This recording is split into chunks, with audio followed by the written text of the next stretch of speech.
Here we go. You want to be like? Sensitivity equals fucking poverty. Insensitive Culture, the podcast. Check it out, homie. Everyone, welcome to episode 176 of Insensitive Culture. As always, you know me. What's up, what? You know my guy on the other end. And that fool Blazer, Ramon. Do you know who's still not here? Hey, but he's still part of Insensitive Culture, the podcast. Make sure you check it out, homie. Yes, sir. While Johnny's on a little bit of a hiatus, taking care of family and, other important things in his life, we're going to hold it down. We're going to hold it down for the next few weeks. So if he gets a chance to pop in within the next few weeks, he will do so. But until then, he's going to be hearing our voices just like you are. And you better enjoy it, okay? Because we're not stopping, baby. You think he's going to listen to us? Was he going to? No. Did he listen last week? Did he even say so. anything? No, but I'd like to think that everyone listens to us. Everyone listens, including Johnny. Yeah. I find that's usually not the case, though. When I test people, when I test my friends and loved ones, they're fucking up. I've come to an understanding that we're just not for everyone. You know what I mean? And that's cool. That's why I like the community we have built, and the community that just that keeps growing, knowing what the content is, knowing our sense of humor, and it's important. Choose to stick around. Yeah, my mom choose to stick around. Not such a big fan. She's not. I can understand that. Fan. You should probably tell your mom to stop following the socials, because that's probably all she sees. I don't think she even pays attention. To be honest, like, she hasn't said anything to me, but she doesn't bring it up anymore. There's just a dark cloud over the podcast with me and my mom. I love it. It's great. Yeah, no, that's perfectly fine. You'd be like my family. They know they kind of know what I'm doing, but not really. They don't. Yeah. They have an idea, but like they couldn't explain it to somebody. No, if they had to. And if you go by our socials, you would think that is all we do, is just cock and balls jokes and a lot of vulgar language stuff. Everything is just straight up stupid potty jokes. Straight up dicks and pussies. That's all this is. Yep. No, I get it. That's all this is. I get it. I know. But sometimes we get real on here. We get emotional. We get a little deep. We got feelings too. Balls deep. We get balls deep in our feelings. Yes, we do. That's what we do. That's accurate. We should that put is that why in our people have that synopsis assumption. Yes. on Apple Podcast. Yeah. If you want to get balls deep in your feelings, check out IC. Oh man, I love it. I've stopped promoting it to people that I know and stuff like that. It's like, you know what? I prefer if people that I don't know to listen in and comment, because that gives me more gratification. I kind of downplay it a little bit, honestly. If people talk to me about, I'm like, oh yeah, no, we have fun. We're having a good time. We're cool. Check it out if you want. Don't. Like, I'm never like pushy about it or anything like that. I'm just very, if you want to fuck with it, do it. It's there. If not, shut your fucking face. Yeah, just don't say anything. That's it. Yeah. So shout out to all of you who I don't know how you came across us, whether it's our Apple folks who stuck it out, because the folks who've been listening that are our past coworkers and stuff like that, if they're still listening, they've been along for the ride, all 176 episodes, and so I commend y'all for still doing it. I feel like all Matt of y'all Bradley, who jumped on, Bradley's yeah, big shout out, big shout out to M. Bradley. Also, the you know, the people who come across from socials and stuff who've made it all the way over here, you know, to listen to full episodes and have reached out. I have a bunch of people that just share memes now, which is awesome. I love it. Just random listeners? Random people, yeah, that have just come through and they'll share thoughts or, you know, little videos and like Leo. Our boy Leo. Yep. Out there. He's by you. You gotta hit him up sometime. Yeah. I keep forgetting about that. Yeah.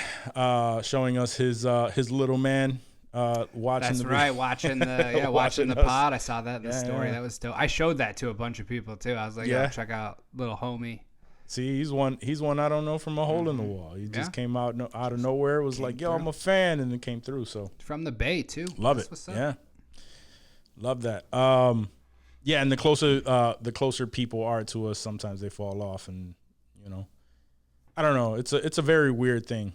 It is. Yeah, but whatever. We're gonna keep it going. We're nearing episode 200. I haven't even thought about what we're gonna do for that, but I want to do something that'll be dope. But we'll see. We'll see how that, because that'll roll around maybe like February-ish. Yeah, sounds about right. That sounds about right. Yeah. Oh yeah, no, we got a decent. When you put it like that, February seems far away, but it's closer than you think. Yo, way too close, bro. Way too close. All right. Well, enough talking about the sentimental stuff when it comes to podcasting and you know, all of y'all. But just wanted to say thank y'all anyway. So word. Love all y'all. Oh yeah, of course. Shout out to Danny, because he's still. Oh, Danny, he's still listening. I listening. should. Yeah. Yeah. I shouldn't even have to say that. No, but you know, I still appreciate him listening. Automatic. Oh man. Question. We might as well start it up. Let's do it. All right, Holmes. Recently, Popeyes released I believe they called it the wife meal or something along. Oh no, girl dinner. They called it girl dinner. The girl dinner. Girl dinner. I haven't heard of this. What is the girl dinner? So it's pretty much just it's a meal that includes all sides. So it's like mashed potatoes, mac and cheese, fries, coleslaw, biscuits, and red beans and rice, which is pretty much all the sides that Popeyes has to order. Now I understand why. It's for those individuals who are indecisive. We'll give you a little bit of everything. And there's no meat in it too. So like if they're like a vegetarian, I don't know how vegetarian it is, but this tracks because I'm a big barbecue guy. I would take, girlfriends in the past, we would go to like a barbecue joint. And for whatever reason, they don't feel like eating their weight in barbecue. So like they would get like a bunch of sides, or at like Sticky Lips, they would have an actual meal that was literally just all their sides. And it was dope. So that totally tracks. Like for Popeyes, I get it. Sure. You sent me a question earlier in the week. I forget. It was pulled from Social, maybe Barstool, one of those guys. Probably, yeah. And they were talking about something similar that they called a husband meal. So, your wife, all the meats. Your wife, your significant other is out of town. You're on your own for dinner. And you can grub on pretty much anything you want. You're not going to be judged on how much you eat or what it costs or anything like that. So it's just Juac for dinner. Budget isn't a factor. It's time to grub. What are you going to crush? What's your husband meal or your guy meal if the wifey's not around and there's no judgment? Sure. I don't know, because I pretty much I'm able to eat whatever it is that I want. She's usually just like, all right, cool. Like either she'll be like, all right, well, I'll just grub on something from here if she doesn't like it. And if she does, she's like, all right, let's do, X, Y, or Z. So it's not really like there's like a meal where it's just like she's gonna give me shit about it. So I gotta grub on it. But what would even be just something that you might even feel shame about? Because mine was kind of shameful. Like I would be embarrassed to know that somebody knew what I was eating. It's not necessarily because I'm embarrassed to eat it in front of her, but I don't have it enough anymore, and it's it's definitely a cheat meal, if you want to call it that, because I don't really eat clean like I used to anymore. But I would say I would crush a garbage plate, bro. Maybe a garbage plate and That's some yeah, that's a lot of grub. But I would probably, if it was just me, because I know myself, I actually eat leftovers, and even though I can't crush it all at once, I will totally eat leftovers.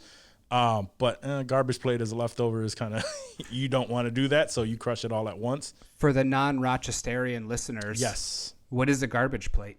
So a garbage plate is a bed of home fries or French fries and mac salad with your choice of cheeseburgers or hamburgers, or hot dogs usually. Yep. There are other options, but those are the OGs. And then on top of that, there's a meat sauce that you pour on top of it, which is just like a spicy hamburger meat, kind of, greasy-ish sauce. Yeah. Not quite. It's almost like a chili. Almost like a chili, but it's closer to not a chili than it is any other kind of sauce that I could think of. It's more oily than a chili for sure. For sure. So then they put that all over it, and then usually for me it's like ketchup and onions. I used to go Frank's on mine. I put a little Red Hot on there too. Yeah. But that's like your basic garbage plate. There are many variations now, like too many. And then I'd probably order a side of some garlic parm pizza loaves. Oh, damn. See, that's what I'm talking about. That's what I'm fucking talking about. Yeah, because you got to get a few things, right? Because you may not eat that entire garbage plate, but you probably eat some of that, eat the pizza logs a little bit. Oh, garlic parm pizza. Yeah, that's a lot of grub. I can honestly say I've never finished a garbage plate. Like you see people, they go in because they get served with bread, and you see a lot of people go, they clean up the bottom of that container. They, sop everything up with the bread and crush it.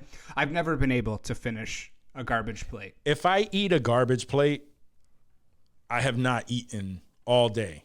Like that is, and it's never my decision to do it. Not because it's not a good meal, not because it's not delicious, but it's just so much that I can't justify eating all of that like on the reg, son. So it's usually, like work. If people are from out of town at work, it's always a thing where we got to put them onto the garbage plate. So then we all go for garbage plates for lunch, but garbage plate for lunch. Oh, that's tough, bro. That's tough. You cannot.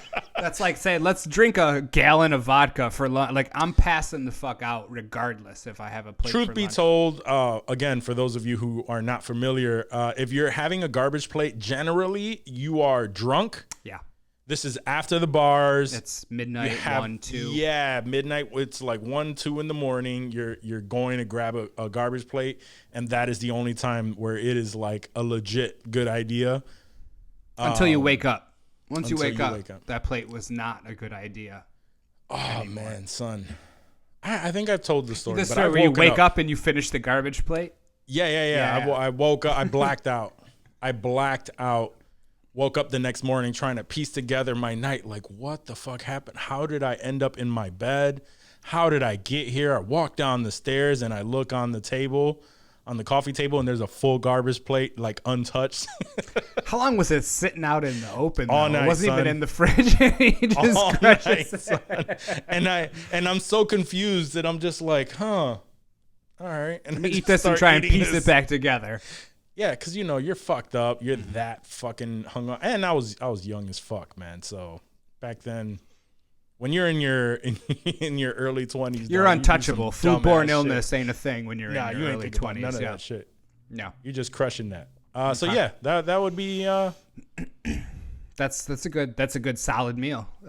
Back in the day, and this is when I could have been single, or, you know, I could have been dating somebody at the time and they just weren't around. Like when I wanted to treat myself, I would go to Applebee's. Like I would get like Applebee's to go, and I would do one of two things. I would either get the couples meal that would come with an appetizer and 2 entrees, or I would get like a riblet basket and like the appetizer sampler. And if you've ever looked on their website, like the nutrition facts, like the appetizer sampler, I want to say was like over 2,000 calories. And you you don't know, wanna the look at that. riblet It sucks basket with the fries and all that shit. No, I know, but now that's like it's all in your face. They put that shit. There's calories everywhere It you sucks fucking that look, happens, especially yeah. out here in California. They want you to know that you're being a fat fucking slob piece of shit. It's So good. It that's stops me from doing a lot. I would go to Applebee's in the car side to go all by myself. I would pick up this couple's meal. Sometimes it would be like a steak and chicken fingers and quesadilla. Like just I would mix it up. It would be a disgusting amount of food that I would 100% eat to the dome and then just pass out like a disgusting piece of shit. Sure. Now, today, as a matter of fact, Ash was in South Carolina visiting some family a couple weeks ago. So it was just me. And one of the days I thought, man, I am going to treat myself today because I can. It was just me and Cliff. We were kicking it. I had some drinks earlier. It was a Friday. I was feeling good. I was like, man, what am I going to get? That's going to make me shit my brains out. No, actually, no crazy shits. No garbage plate shits. If I was anyway. there, I already know what I'd be eating, but go ahead. It was this Korean fried chicken spot. I get like a dozen of the Korean fried chicken wings, an order of these pot stickers that they make, where they're like pork pot stickers, and they come with like the spicy chili dipping sauce, and an order of onion rings. Nice. And it's amazing. Like I could literally eat that every single day, regardless of who was there. But you know, and I forgot completely because you are, obviously a Rochester native, and your shit was Dinosaur Barbecue, like on the reg. So you had to find a new spot over there that was a regular thing to do every now and then when you want to treat yourself. Yeah, I can't because I used to. That was also another thing I used to do. I would DoorDash Dinosaur when I lived in the Rock because, you know, we were pretty close to where Dino was. So I could order. Yeah, you pay out the ass for anything you order on DoorDash or Grubhub or any of those. But it was worth it to drop, $70 on Dino every once in a while just to fucking treat myself. And the barbecue out here, I found a couple places that are okay, but there's nothing Dino like out here, which is disheartening. But, I knew that would be the case coming in. It's something that you look forward to when you come back home. Oh, trust me. I had a dream, actually, that I was in Rochester. No, this is fun. I had a dream that I was in Rochester the other night. It was just before my sister came, so I must have just been thinking about Rochester since I knew she was visiting. And in the dream, all I wanted to do was go to Wegmans. I wanted to go to Wegmans, and I was thinking about buying like their pre-made meals and shit like that. All this delicious Wegmans stuff that was running through my mind. Wegmans is a grocery store in the Northeast, for those that are unfamiliar. And I was hanging out with my cousin Mike in the dream. We've been homies since I was 1 and he was 6 months old. I told him, I was like, yo, dog, I'm going to head up out of here. I'm going to head to Wegmans. And it started this huge beef in the dream. And I was like, I had to explain to him, like, yo, I haven't been here in a minute. I need to hit up this Wegmans and get this shit. Anyway, that's how serious Wegmans is to me, that I dream about it sometimes. But so you're crushing a garbage plate. Publix just ain't doing it, huh? No. Nothing, none of the places out here. People love to say, like for those people that come from the West Coast, because, I've met a few couple businesses I worked for that were all West Coast based, and people would come over and they would say, oh, but I mean, is it really that different from like a Publix? Publix has everything. I'm just like, no, Publix sucks. There's a couple that are close. Like there's a place called Sprouts that I do most of my shopping at, which is like Wegmans, just on a smaller scale. I think it's more just like of a West Coast chain, but everything's really fresh. They have good prep stuff. So like that's my new West Coast Wegmans. So I've been making do with Sprouts as much as I can, but I had to have my sister bring me over some Wegmans shit in her suitcase. I sent her a list and I said, if you forget this, I'm not picking you up from the airport. So, yes, facts. One of the things I would need out there is boss sauce, and not necessarily boss sauce, but like country sweet sauce. Yeah. I need that sauce, that style. sweet and sour sauce that most people don't know what the fuck I'm talking about. What do you put that on? I make my steak subs with it. And I, right on the grill, like after you season it, you chop up the peppers and onions. You throw some of that on there, like while it's cooking, so that it just. And then it gets thick. It's almost like a glazy. Yeah, exactly. Yeah. Do that. That's a must. Wings for sure. All right, enough about food. You're killing me now. You started it. Recording. All right. What were you gonna say? I was gonna move on to the next question. Let's do it. So, your favorite kids movie is now rated PG-13, and as you know, PG-13 movies are allowed one F-bomb. Which movie would you place the F-bomb in? You already know what my favorite kids movie is from my own childhood, and it's The Goonies. I do know that. Yes. So when Mikey is going through and he's giving his spiel in the well, at the bottom of the well, these are our dreams, that whole thing. Yep. That's when he says the Goonies never say die. So it's a toss up between, and like the placement. Yeah.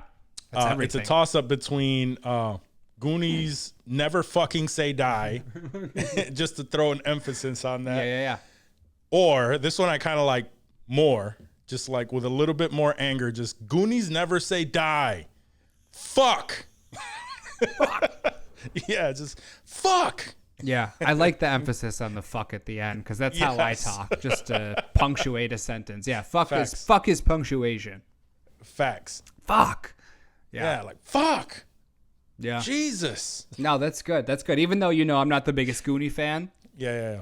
That's proper placement because it has to mean something. Like you don't just want to throw fuck into any kids movie. Like you want it to have emphasis and make the scene better, more intense, which is sort of what I was thinking of when I was going through these. So the one that I thought of first, I had two of them just in case we had the same one or something that overlapped. Sure. But Kindergarten Cop.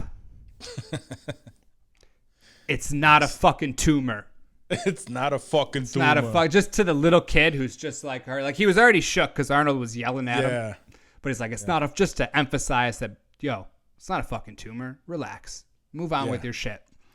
And the second one, which I don't know, I feel like kind of hits a little bit harder. Toy Story.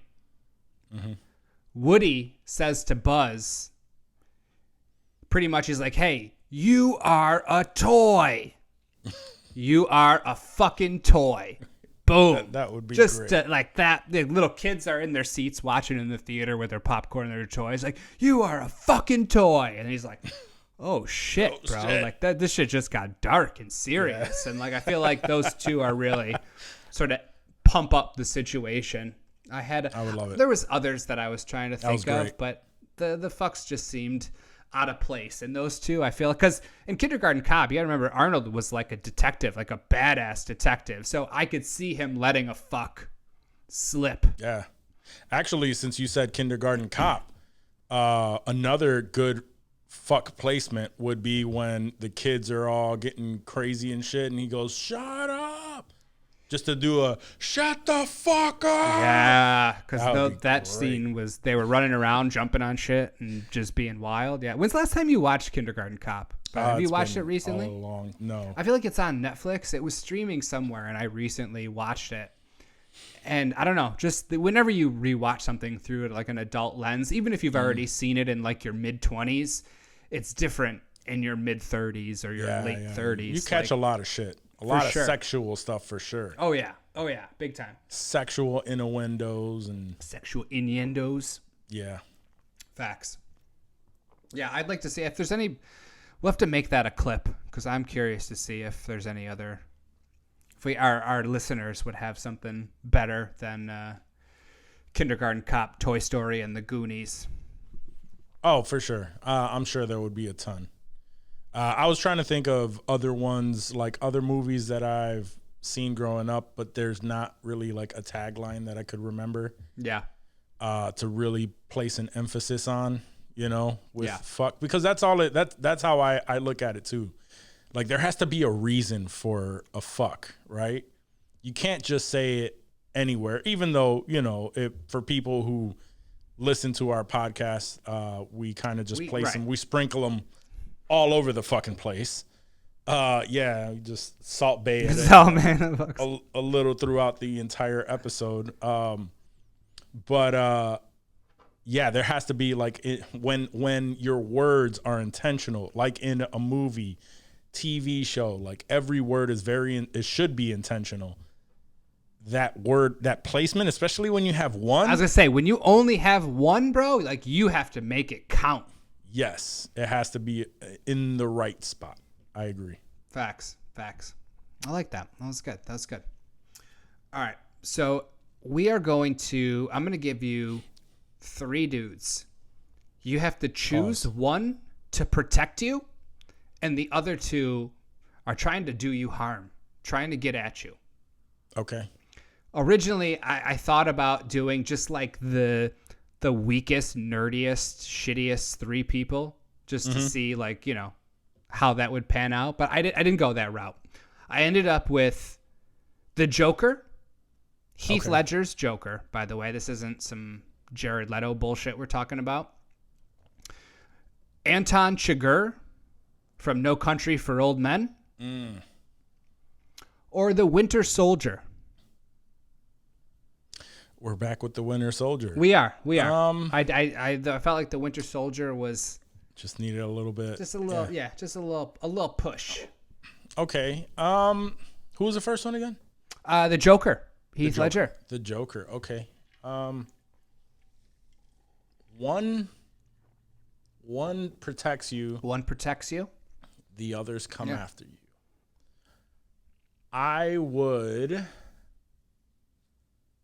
Damn, that's a good question because I thought very hard about these 3 people just to make it semi-even. I didn't want to have somebody be like, "Oh, yeah, obviously we want fucking that person to do it."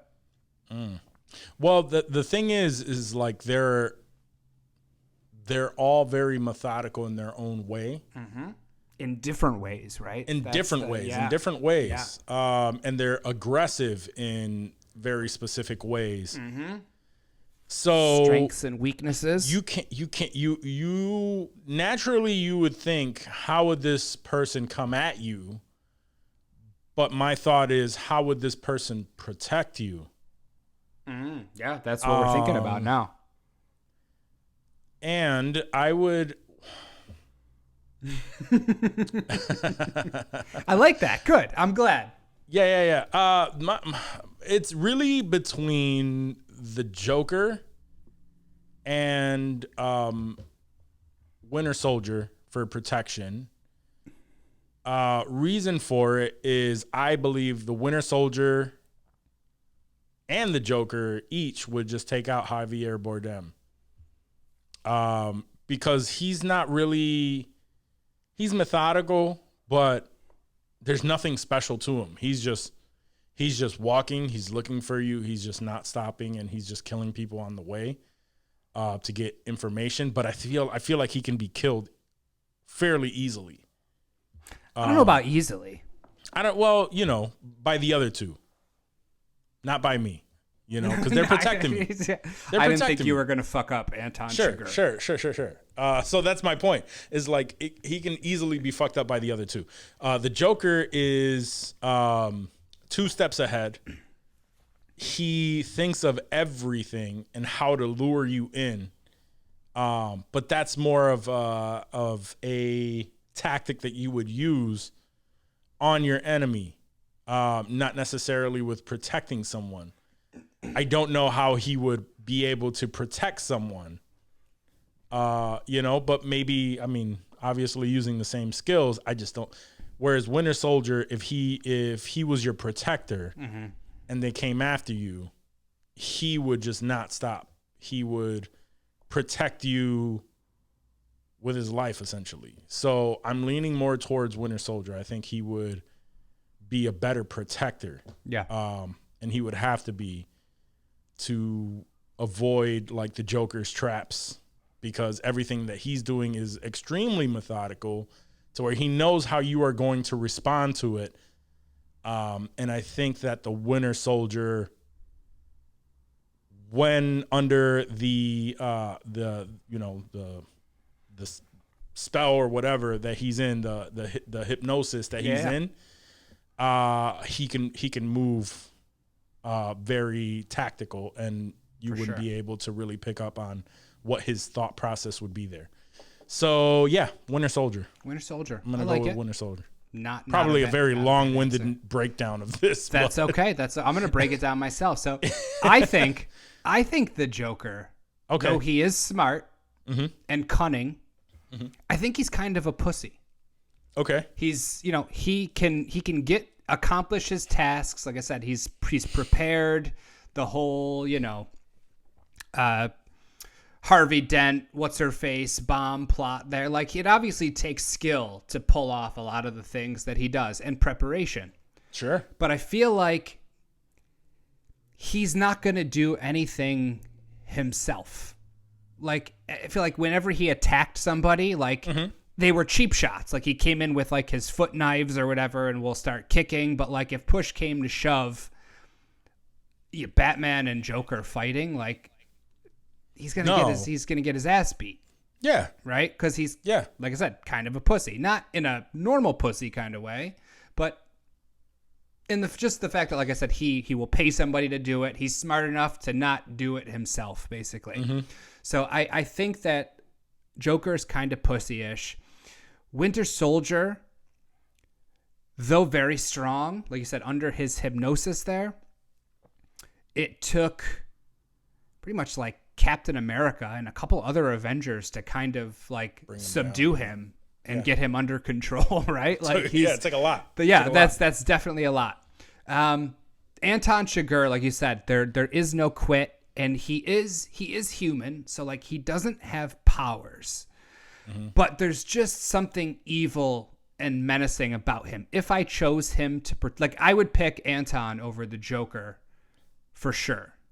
Just because I feel like, having watched No Country for Old Men and having the way he'll stalk you, and it almost seems like he's also a step ahead of Josh Brolin in that movie. So like, I feel like he wouldn't be a bad choice.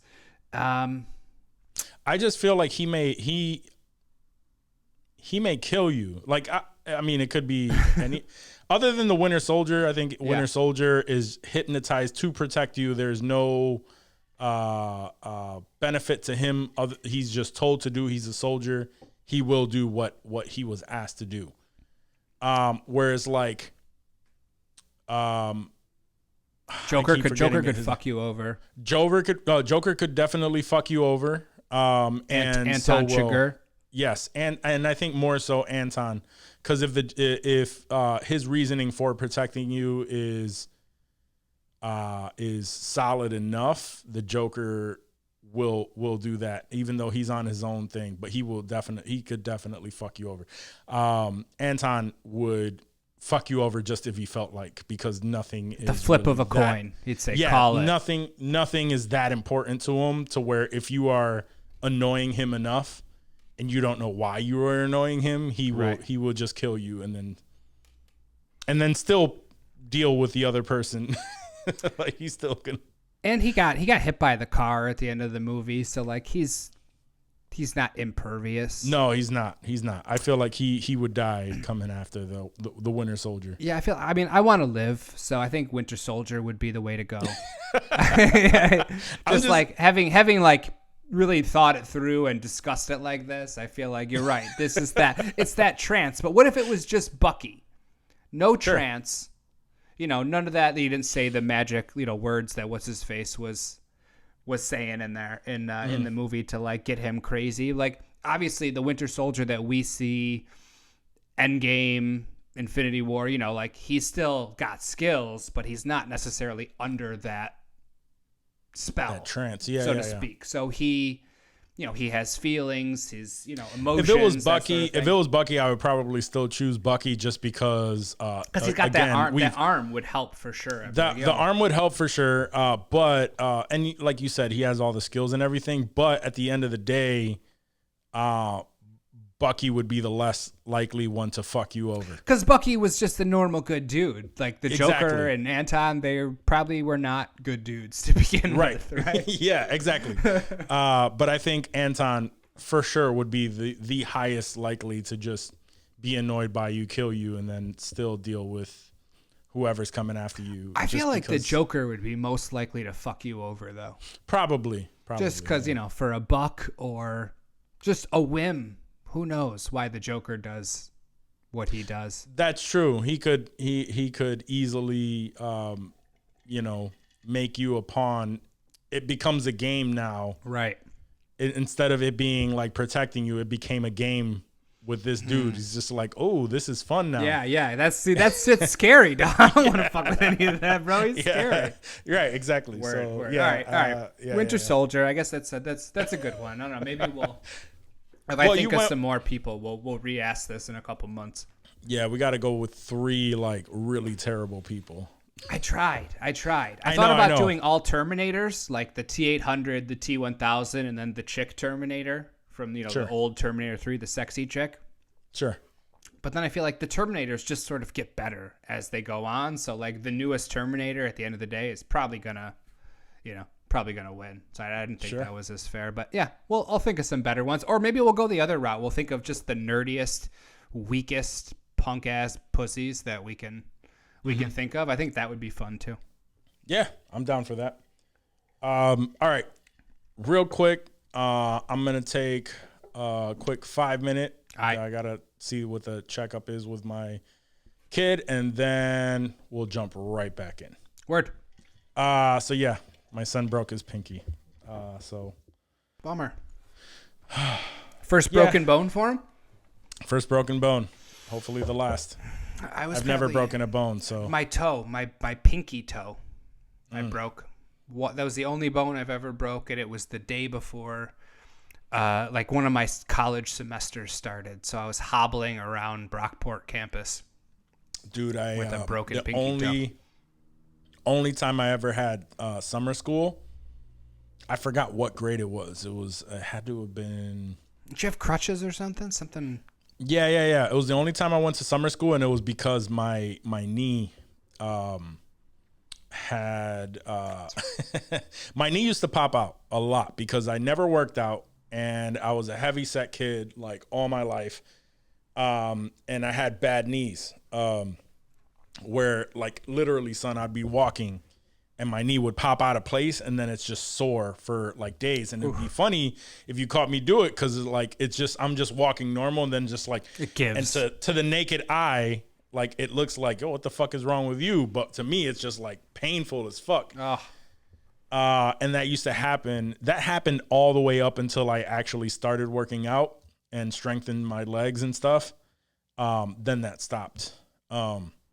Good, but scary. Yeah, so I have plenty of stories, of random times when my knee would just pop out and people would just, my boys would just laugh at me. It just happened to Rick Ross, right, on the diving board. Yeah. That would have been me. That's why I don't fuck with shit like that. Anything that has to do with jumping. I'm like very careful when it comes to anything with my legs because I've had so many occasions when I'm just walking, son, like just walking. If there's a crack in the foundation or some shit and it's like off level or like off center and it just pop, it'd like pop out of place, pop right back in. Oof. Oh, it was the worst. Yes, it sucks. So 1 year, right? Me and my sister are notorious for fighting, and funny enough, she was fucking with me like nonstop, and I went to actually kick her. I don't even think that I was gonna like kick her hard. It's just like a sibling thing. Yeah. And I went to kick her, and right there, my knee gave out, and I just hit the floor, started screaming. She just started laughing at me, so I wanted to kill her. It was like, and that whole summer, I spent in a knee brace with crutches, and that was the only summer I ever had to go to summer school. I just remember going to summer school, like inching my way because it was like fresh, I didn't even get the still sore as a bitch. Well, it was that, and you don't get the full swing on how to use crutches, for a little while. Nobody teaches you. Yeah, they're just like, here you go. Yeah, here you go out into the world. Good go to luck. this school you know nothing about for the summer. So yeah, it's always a different school than you go to for summer school too, which fucking sucks. Because I had to go 1 year. I failed English class because I didn't give a fuck. Luckily, though, it was at my school. But normally it was at like a different school in the district. It just so happened that year was my school, so I didn't have to go anywhere. But I would have friends that would always have to go to different schools. And they're like, yeah, it fucking sucked. Yeah, no, that tracks. I had to do that 1 year and had to do it in crutches. So, yeah, that was the worst. So we're done with the questions, right? Done with the questions, baby. Yeah, that's it. All right, I guess. I don't know if this is, but You know what it's time for. News clips. Speaking of M. Bradley, he said always use the drops because that the one time I mentioned, I was like, I don't know, should I use the drop? Should I not? I never know. He said always use the drop, so that was for you, M. Bradley. This is a M. Bradley episode because we appreciate episode title. He would shit his pants. Oh man, I'll write that down. Let's see. Let's see. So, what do I have here? What can we bring up? We can bring up a number of things. Yeah. What do we got? So, have you noticed that a lot of celebrities are being called out now for not necessarily called out, but they're in the news a lot more right now for pretty much calling out their fans and just being mad aggressive when it comes to their fans. Are you talking like cunty, like Doja Cat? Yeah, like the whole Doja Cat thing. Absolutely. Where her situation, we'll get into it in just a second, but her situation is for sure the biggest one at the moment. But I didn't want to make it seem like this is just a thing that's happening in like hip hop or anything like that, because Miranda Lambert also stopped the show just to call out some girls who were some fans that were taking like selfies. I did see that. And she called them out and was just like, hold on, everybody, because they want to take selfies and instead of enjoying the show.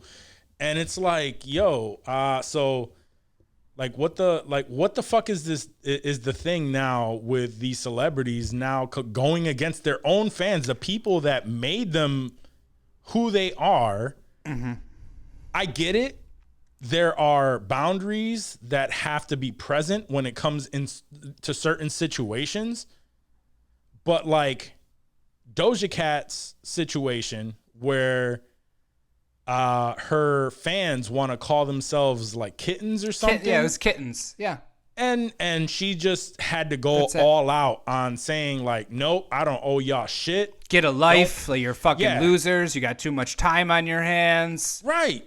Like, what the fuck? These people that are supporting you, dog. That's what fucks my shit up, dude. Like, who the fuck does she think she is? Like, they're the reason that we're even speaking your name right now, and you can shave your fucking bald-ass head and still be famous or whatever. Like, that shit. And then the Miranda Lambert thing, like, people are happy to be at your show. They're not bothering you. They're not throwing shit at your face. Like, they're taking a picture. They want a memory. Like, oh, what a dude. I can't even stress how shitty that is. And like, people had the fans' backs too. Like, they were going in on Miranda Lambert and Doja Cat too. A lot of those pages like shut down. They're like, yo, if you don't fucking want it, then fuck you. Yeah, you we're not don't running got it. These fan pages and shit like that. Like, you don't even give a fuck about us. Now I don't feel bad for people getting hit in the face when they're fucking on stage. Certain bro. Like, people, throw man. throw Certain something people. at It's not Miranda everybody. Lambert's face. Knock her bitch ass out. It's not all celebrities, but there are just a certain few. In certain instances, I understand, right? Like the whole shit with when Bad Bunny, the girl, like literally like ran up to him, got in his face with her, with her phone and shit. So he just grabbed it and like threw the phone. Yeah. I mean, that's 'Cause it's just like a shit natural like that. reaction. Like, somebody comes at you, like, you don't know what the fuck's going on. Get the fuck Well, away it's not from even that. Is sometimes in certain instances, fans will just run up and feel like you are obligated to do whatever it is that you ask because they're a fan and they support you and all this stuff, which it has its limits on. But you also, I do feel like you also have to be polite. In your in how you handle that. But the Doja Cat thing, for something so fucking. She's mentally unstable. That's what that sounds like. Mental illness. Like, there's something else going on there where I don't know if she hates these people or if she has, multiple personality disorder, bipolar, like whatever she has. Yeah, like she's not all there upstairs, and we can sort of tell that as time goes on and we hear different Doja Cat stuff. Right. She seemed normal. She was on the episode of Dave a couple seasons ago, maybe the season before last, and I'm like, oh, okay, that's cool. But then she's just getting weird, getting mean, getting aggressive, dude. Like, why? For what? Like, you're not even that cool. Like, I couldn't tell you a Doja Cat song. I can't name a few off of the top of my head, but she probably has more songs than you would probably realize. She is, I'm not even going to take that away from her. She is very talented. She both raps and sings, and she's, written some hits, and she's come out with a bunch of hits. But it's to come out and start talking shit about like your fan, like, and something so stupid as that. What your fans choose to call themselves, right? Like in support of you, because your name is Doja Cat. You took it out, and it was all on Threads. So, because and it happens for everybody, right? Taylor Swift has Swifties, yeah. Nicki Minaj has the Barbs, and I believe Beyonce has the Beehive. Yeah. Right, so they all do it, and they just want to call each other in connection. They want to be a community. Yeah, exactly. Right. Like, they want to be part of that. That's like, all. what are they hurting? Why fucking yell at? When like, when you have a community like that, right? That is the hardest thing to fucking build. Is a community I would that kill for a community will band like together to support you, come together and just and not just support you, but to like defend you if anybody's talking shit, right? The community comes after them. It's like, that is what us as entertainers in any form, that's what we strive for. That's what we want. I want to build an insensitive culture community where we can all kick it and we all know, pretty much, what our mindset is and have laughs and shit like that. But that's the support you need. So I just can't understand her coming after her fans. And I think that's bullshit. The one that that I did find funny though. Did you see the Cardi B shit? Oh, I saw the Cardi B shit. She's in some shit too, right? Like that wasn't just like a one-off. Ha ha! Look what Cardi did. Like there's a battery charge, right?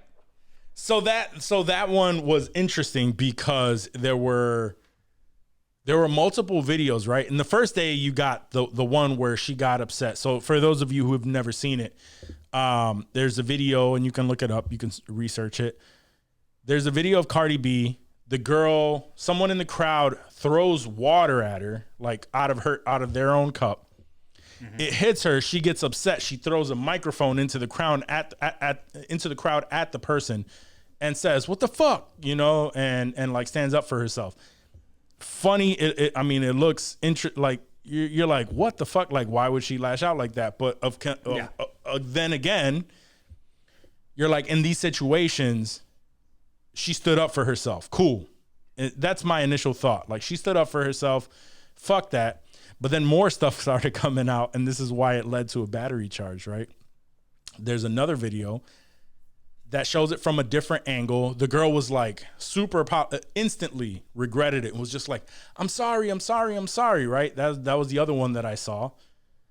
And I was like, like, could it have been, like, I was talking to my girl about it. She was like, was she pushed, you know, in that direction? Whereas Sure. like she just had her drink up because she looked genuinely concerned, like, sorry about that. Yeah. And then a third video surfaced that showed her prior to that saying it's hot out here, because I think the show was like in a like Texas or some place that was like really hot. She's like, it's hot out here. Throw water at me, right? Egging people on to throw water at her, and then people would throw her, and she's just like, and then she starts twerking and shit, like, you know, and they're throwing water at her. So she started asking people to do that. I don't know how much after that this happened, that it just maybe even Right, like how long after that? Yeah. Yeah, but either way, she started this trend of throwing water at her at the same show. She was asking people to do that, and then it led up to this.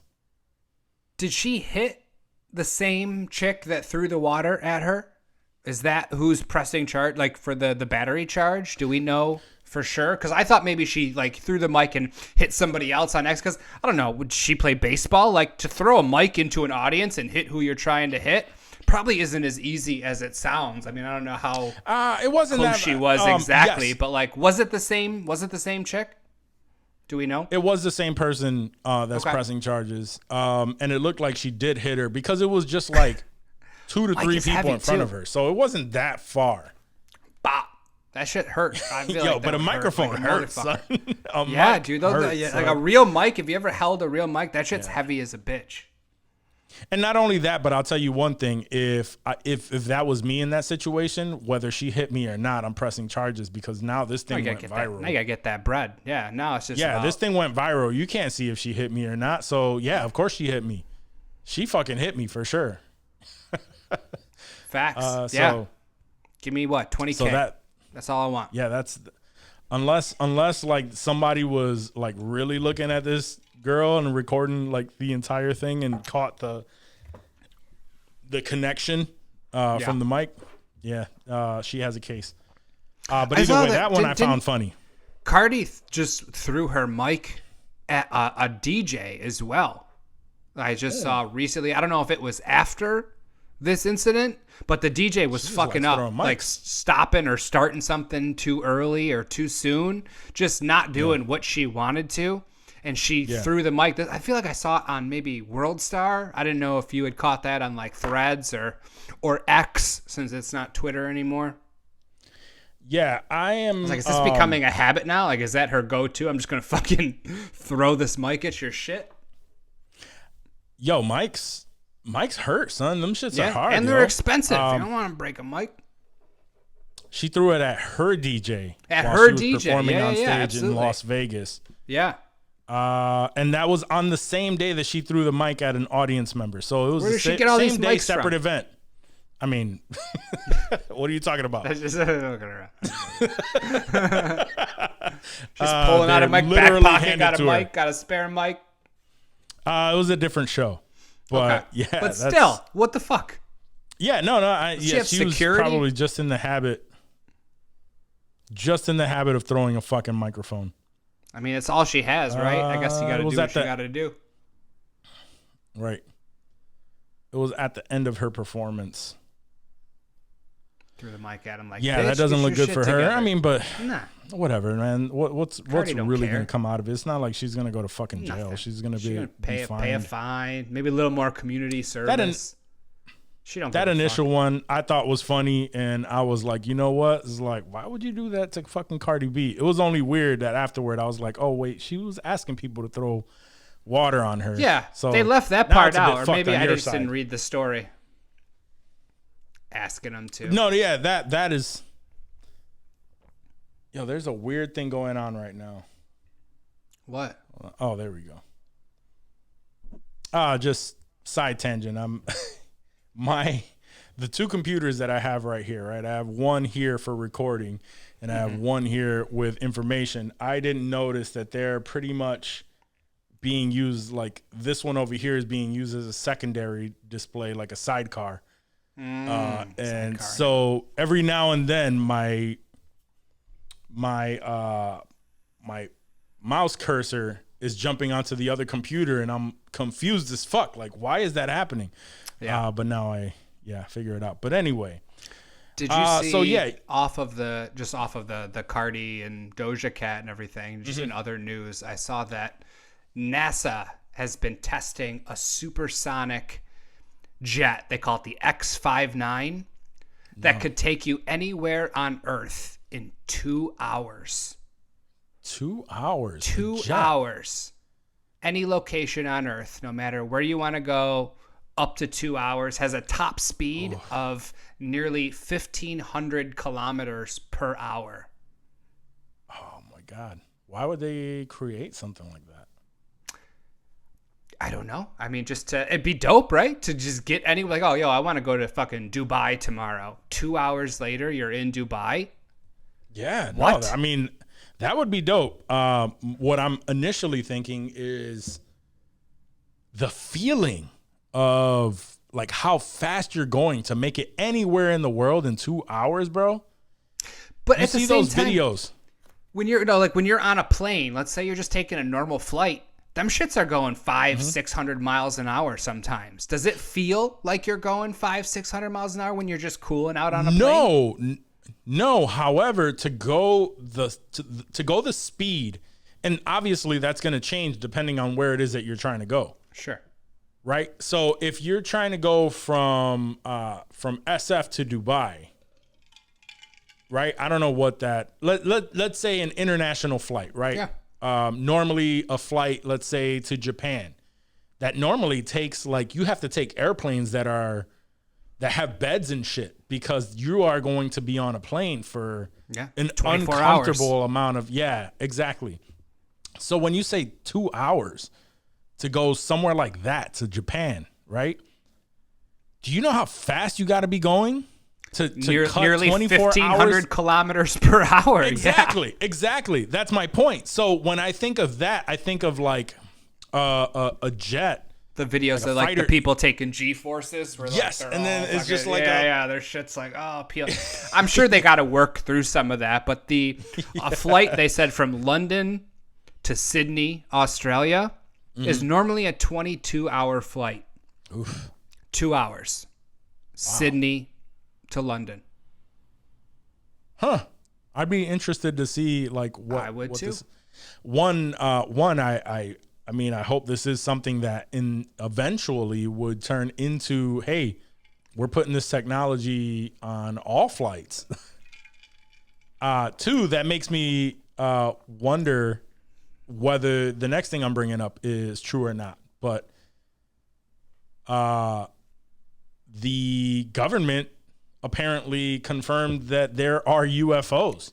I did see And that. yes. That So, was it was a whistleblower, right? They it called was him a a whistleblower.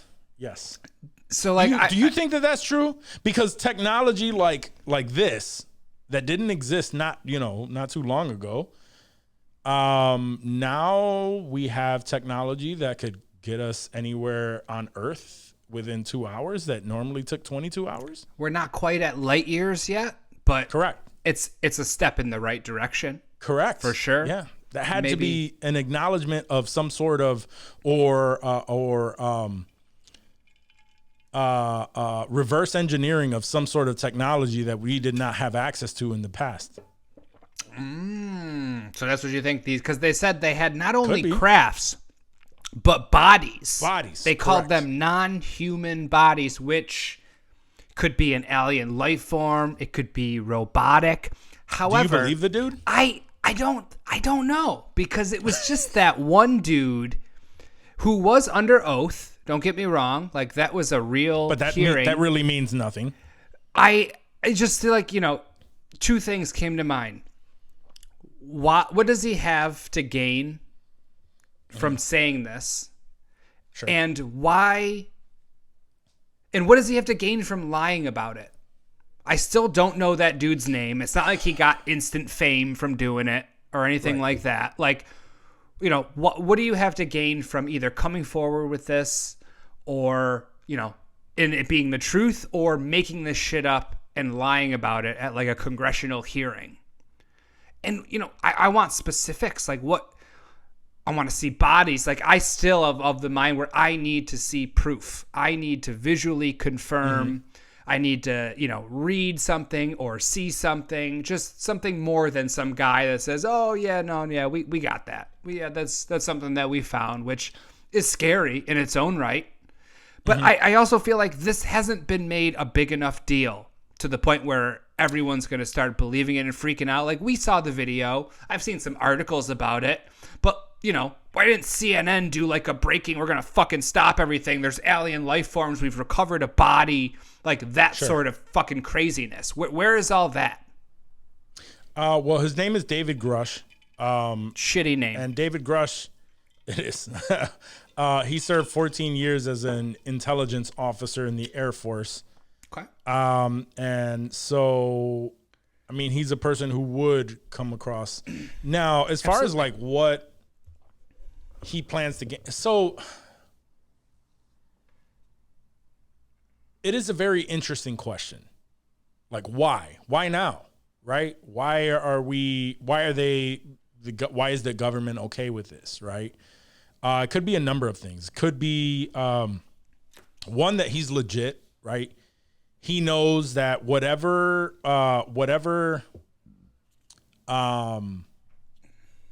was stopping him before is no longer a critical threat to his life.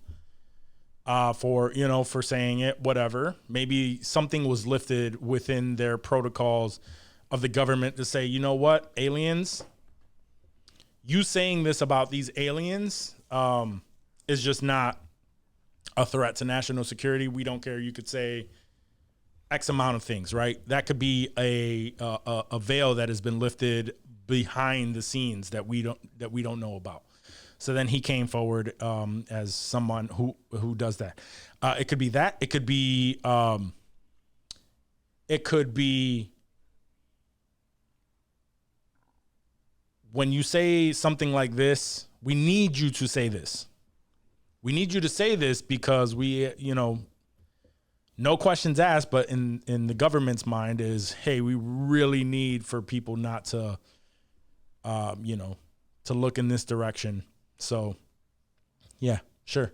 So you think they're covering something else? They're putting this out there because there's some other wild shit going on they don't even want people to even think about or catch wind of. So they're like, yeah, just give them this, just feed them this shit. And they know we as just the government or we as just whatever we the fuck are to them, the public, we're stupid. We eat all that shit up. Social media has consumed our minds to the point where literally it's like, let's throw them in this way, and we're just lemmings. We're fighting about fucking Jason Aldean. We're fighting about all of these other things that really doesn't matter to anyone. It's not, nothing crazy, but they know race. They know that the things we would naturally bicker about and fight for sure is going to be like race, LGBTQ topics, things like that. Like where there's an injustice in any of these places, that will easily take our attention, right? and aliens is on that list. I think what they did not plan for is the fact that it seems like the world could not give a fuck about it. It's just like, whatever. It's just the next thing. That's what's weird. That's what's so weird. That's what makes me uneasy. Why does nobody care? We've been, there's been sci-fi movies and aliens and little green men and all that bullshit in our fucking mythology and psyche for 100 years, and nobody's batting an eye at this. Oh, cool. We've been Are through we that so much desensitized? And we're that desensitized to this kind of shit that, oh yeah, aliens, cool. That's the least of our concerns right now. That's the thing. That's the thing of the week. It literally is the thing of the week. Next week, or not only that, but we've been thrown into like Bigfoot talk, alien talk. Like those things have already been like put into this area where it's like people automatically just count it off. It's like, oh, that shit doesn't fucking exist. Like, we're good. Like, whatever. That we get a confirmation and the first thought is, that's not real.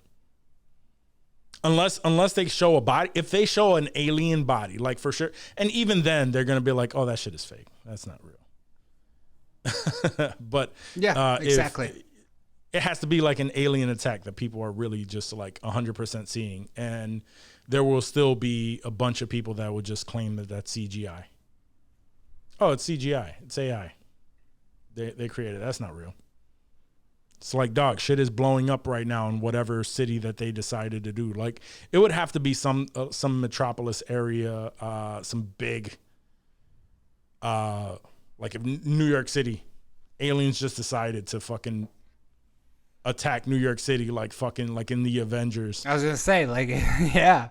Like in the Avengers. And there is like countless reports throughout from everyone on social media just sharing this shit and like with real videos and shit taken on iPhones. Mm-hmm. That would be the only time where people would take it serious. Right. I saw another video. I don't know if it was the same person, but I saw another video that said the guy was saying it was a more intimate like interview, and he was saying there is 60 to 70 confirmed alien species that we've come across. And also, alien species could be something as simple as like a bacteria or an element or, something like that. So like we're all thinking, and obviously we want to go to think of little alien bodies and shit like that, but like we don't really know what these non-human things are. However he phrased it, it was very vague. No, yes, in that interview, and the one that I saw that was the more intimate thing, he was saying there was 60 to 70 different species of aliens, extraterrestrials, and the person was like, "Well, is it how we imagine them, like little green men with?" And he was saying like, "No, I mean like those are put out there to just kind of cause confusion because we've been seeing that since whenever the 50s, 60s, 70s, yeah, exactly. The little green men with big sci-fi. heads. Yeah. Like War of the World. That is thrown out there to just to just add to the confusion. There is one species. That's what he kept saying. He was like, there's one species that I guess resembles it the most, and mainly because they're not green. They're like a grayish. Their skin is like a grayish body, grayish color, and I guess the most resemblance is the fact that they don't have, the ape-like ears that we have. It's not protruding like that. It's there's nothing there.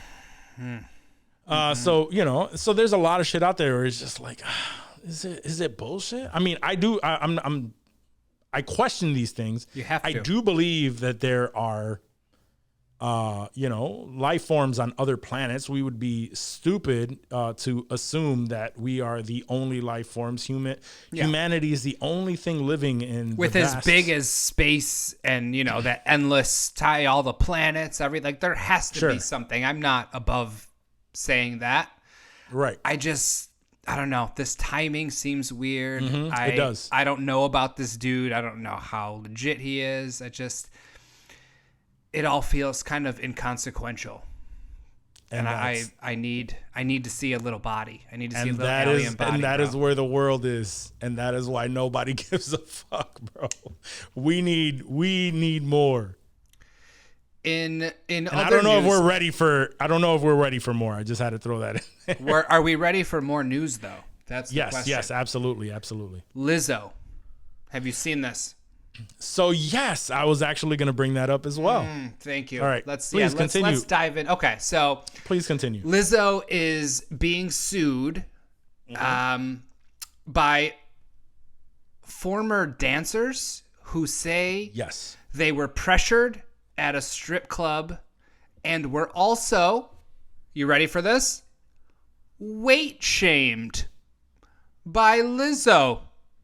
In what way? Because they were skinny? No, because they had gained weight. Okay.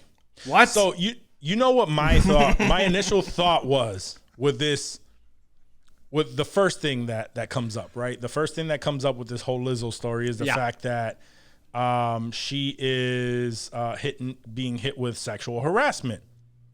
These were former dancers of Lizzo's. So Correct. when she was like performing and whatnot. Yeah. Sure.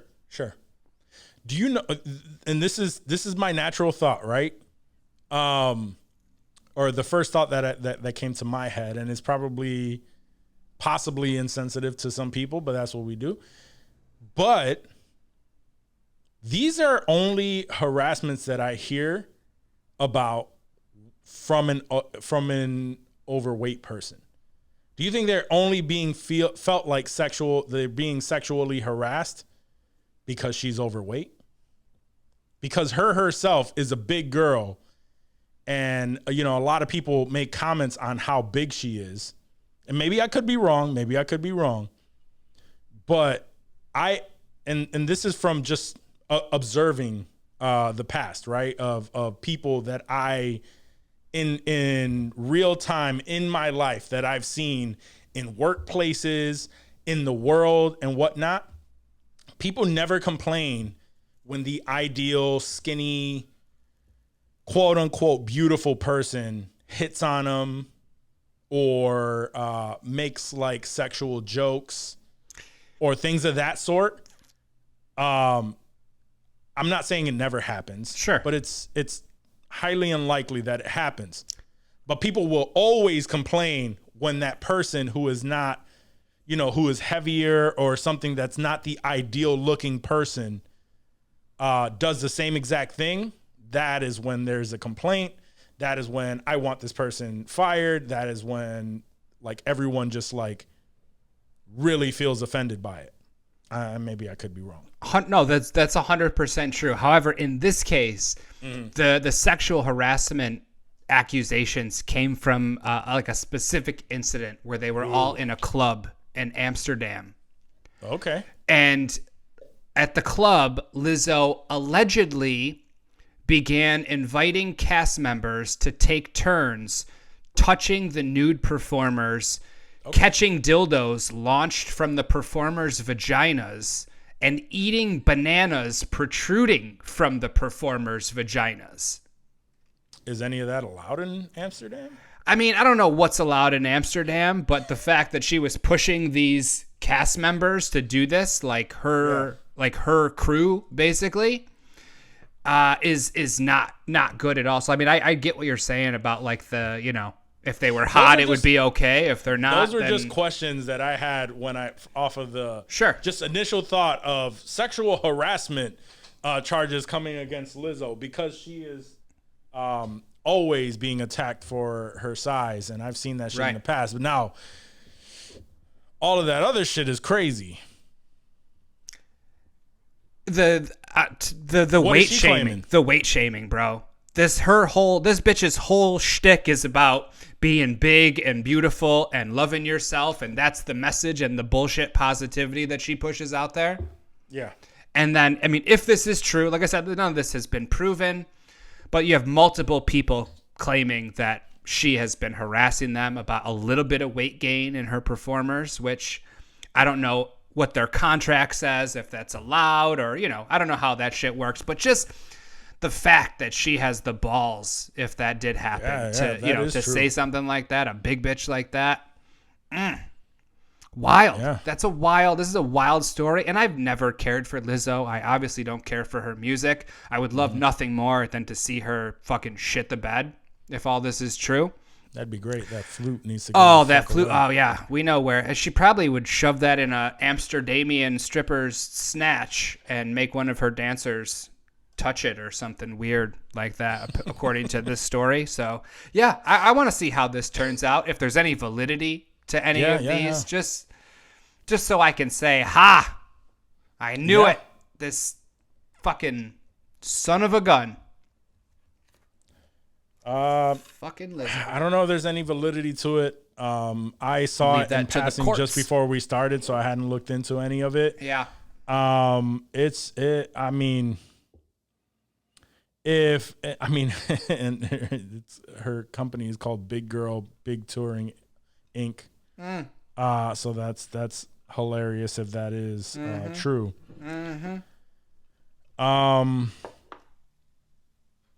I can see it.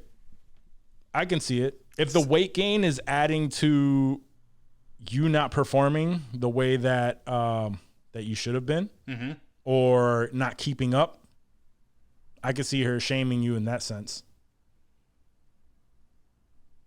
Now, I mean, but then again, it brings us right back to that situation, right? She claims big is beautiful, like everything she says.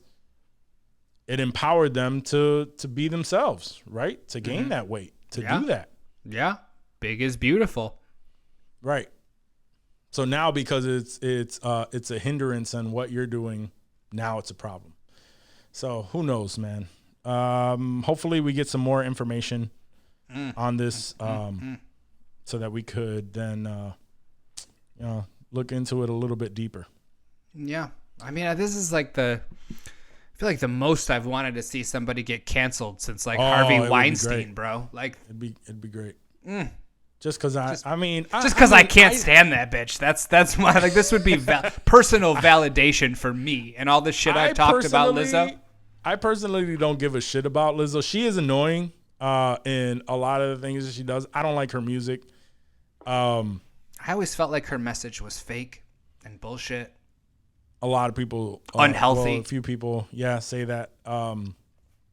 Coming from an overweight person who was at one point skinny, it's not healthy to be overweight. I mean, at the end of the day, if you are happy in whatever skin you are in, that is perfectly fine. Be happy in that. I'm not going to shame you for doing it. Absolutely not. But me personally, but Lizzo might. I've been skinny and I've been fat. And I'd much prefer to be skinny, because being fat is shit sucks, bro. There's just more shit to worry about, I'm sure, right? You just have more shit to worry about. You're just tired, more often. You don't realize, unless you've gone through the weight loss and stuff. You don't realize how much more of how much more life you have when you are lighter. When you are healthier, you don't know what you are capable of. Mental health, a lot of mental health stuff like that. It helps with that. I'm not saying it helps in every case, but for most people, a healthy workout regimen and shit like that helps. And I still do work out. I just, my whole thing is, I snack a lot. And I snack out of boredom, depression, like all that shit. Habit, makes me want to just eat more for some reason. Like I do that to soothe myself, and even I know like I have to stop and I have to catch myself. Even now, it's just now it gets to the point where it's rough, but you have to be honest with yourself, right? It's tough to get into that mode, but whatever. We don't have to turn it into a fucking weight loss pod, but. No, but that's facts. Like, I can honestly say, since I've been working out more and since I've been running, just that that extra dopamine that you get from that, I feel like just for my mental health, battling depression and just overall fatigue, I feel like there's a feeling that you get from, just working out. And even if it's just, quick 30 minutes or whatever, you're sweating, it's a high that no drug, I feel like, can match. Just it's brief. It doesn't last, weeks or anything like that. It's just this little feeling, at least personally for me, after I run or, do any sort of workout, like it's a little mini win for your day. And I feel like that goes a long way for me mentally, just to have that win. Like no matter what's happening in my day, I run my 2.5 miles and I did it, like I feel good. I'm showering up, getting ready for the day. And it just, I don't know. It's different than when I wasn't doing anything. I was just very, very inactive, and I was getting depressed, and I felt like I needed this run. I needed this win. I needed to change something up. And that was what I did. Nice. Yeah. I do that. I find in the morning, because I try to work out. Yeah, that's the best. In the morning before everybody wakes up. Hell yeah. If I'm able to get myself up and blah, blah, blah. Like, yeah, that's the tough part. Yeah. Just because it's like way too early, but still, I try when I don't do it, I feel it throughout the day. Like, fuck, I should have worked out. And when I do work out, sometimes I come home, bro, and I'm like, I'm so amped that I'm just like doing shit around the house. It's like just I'm cleaning, sure, yeah, just cleaning up, doing all the things that I'm supposed to be doing that I normally would procrastinate on. I'm just doing it because I'm just moving now. It's weird, yeah. Even though you think it would drain your energy and make you more tired, it gives you, at least it gives me that sort of uplifting. All right, you did this, now you can do this, bro. Like you just did all this. This ain't gonna be shit. You got this. Like that sort of mentality. And I think more of it might be mental. Honestly, I don't know how much of it is physical, but there's a mental aspect to it that I really, really would miss if I stopped. I could. I did listen to. I was. When I lost all the weight and shit, right? And for those of you who don't know, because I've been overweight the entire time we had this podcast, but I got down to like 193, and that was like the lowest that I could go in my life because I was just like super fucking skinny. That was when I met you. Yeah. I was wearing medium-sized shirts and shit like that. So I was like, yo, this dude's kind of scary. Is this a nice dimmer? You started at work, and I was like, yo, this dude Juac, he's got the beard. He kind of reminds me of Common a little bit. Like, is this gonna be a cool dude, or are we gonna have a problem here? Are we gonna have problems? Why would we have problems? I don't know. You were scary. You were like an intimidating Puerto Rican dude that came into, a lot of us at that job were just normal white people. And here comes this big, like, jacked dude with the beard. The beard, I think, was the most intimidating part about it. Just that long, scary beard. Nah, see, look at that. We're still homies, so facts. Good money. But at that point, I was listening to a lot of motivational shit, and like that was all I consumed all the time. And one of the best pieces of advice that I did hear, and I need to start applying again, is keeping a notebook, right? And every single day, every page is for a day, whatever. And you could use it to like just write shit down that, you get shit off your mind. But the major thing is every day, pick 5 things that you want to accomplish in that day. And you write those things down. It could be small things, work out, try to be as specific as you want, but as you can, but work out, learn something, whatever the 5 things that mean something to you. And write them down. And then at the end of the day, circle the things that you've done and X out, the things that you didn't. If you have even one X, you mark that day as a loss. So you just put an L on that page for that day. And you put a W for the win if you did all 5. And then at the end of the year, right, you do that all year long. And at the end of the year, you count out how many wins and losses you had throughout the year.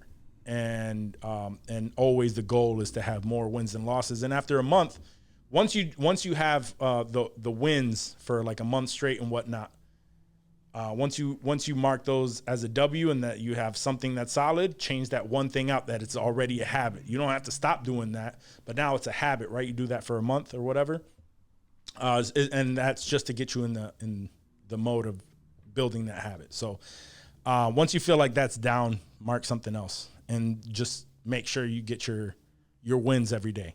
And then it doesn't matter what else you do, as long as you did the 5 things that you laid out, then that's a win for that day. So W. Yeah. So, but anyway, let's get into enough of the asylum talk. Yeah, I feel like I can just fuck with that. hear the pussies drying up. They moist as hell, son. Don't even play. Not that there's many see all these pussies that are listening to us. These 2 sexy motherfuckers here ain't a dry pussy in the audience. Yep. You see this intimidating beard, son? Oh, that shit's scary as hell still, son. Don't play. Oh, man. All right. I had a question. Mad random. Has nothing to do with news, but I saw a clip online, and I wanted to get your thoughts on this, right? So if you're out on a date, right, at any point of that date, is it cool to continuously complain, whether it's your girl, obviously you probably wouldn't do this on a first date because that's going to be a red flag and nobody's going to want to fuck with you.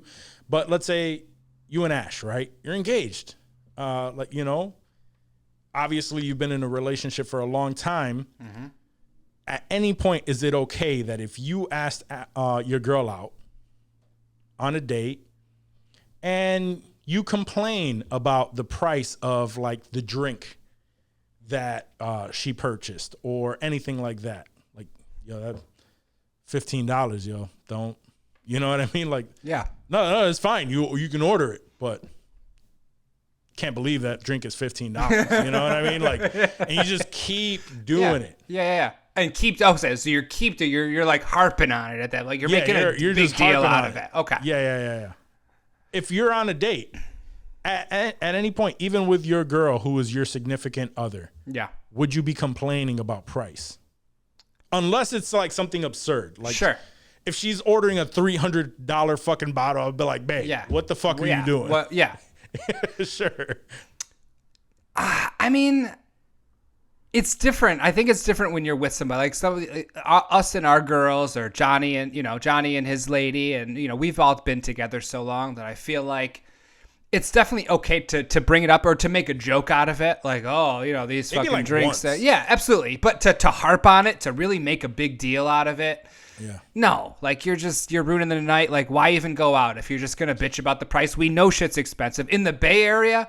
Everything's fucking expensive. So nothing surprises us when we go out. Honestly, we're more shocked if the prices are lower than we were expecting. Like, oh damn, look at baby, these drinks are only $16. Let's get a couple of them for the fucking let's get a pitcher for the table. Like, it depends, on where you're eating, where you are in your relationship. Obviously, like you said, on a first date, huge red flag. You go all out. If you're trying to impress this chick, you shut your mouth. You pay for the surf and turf if she wants. You get a bottle of whatever. That's how it is. Otherwise, stay fucking home. Shit's expensive out there these days. Right. But when you're with your lady out there, someone that you've been with for a while, it's okay to joke about it, to say it in jest. But I don't think it's a mood killer. If we're just I'm gonna sit there and bitch about this, like, oh, she's getting this, the surf and turf, like.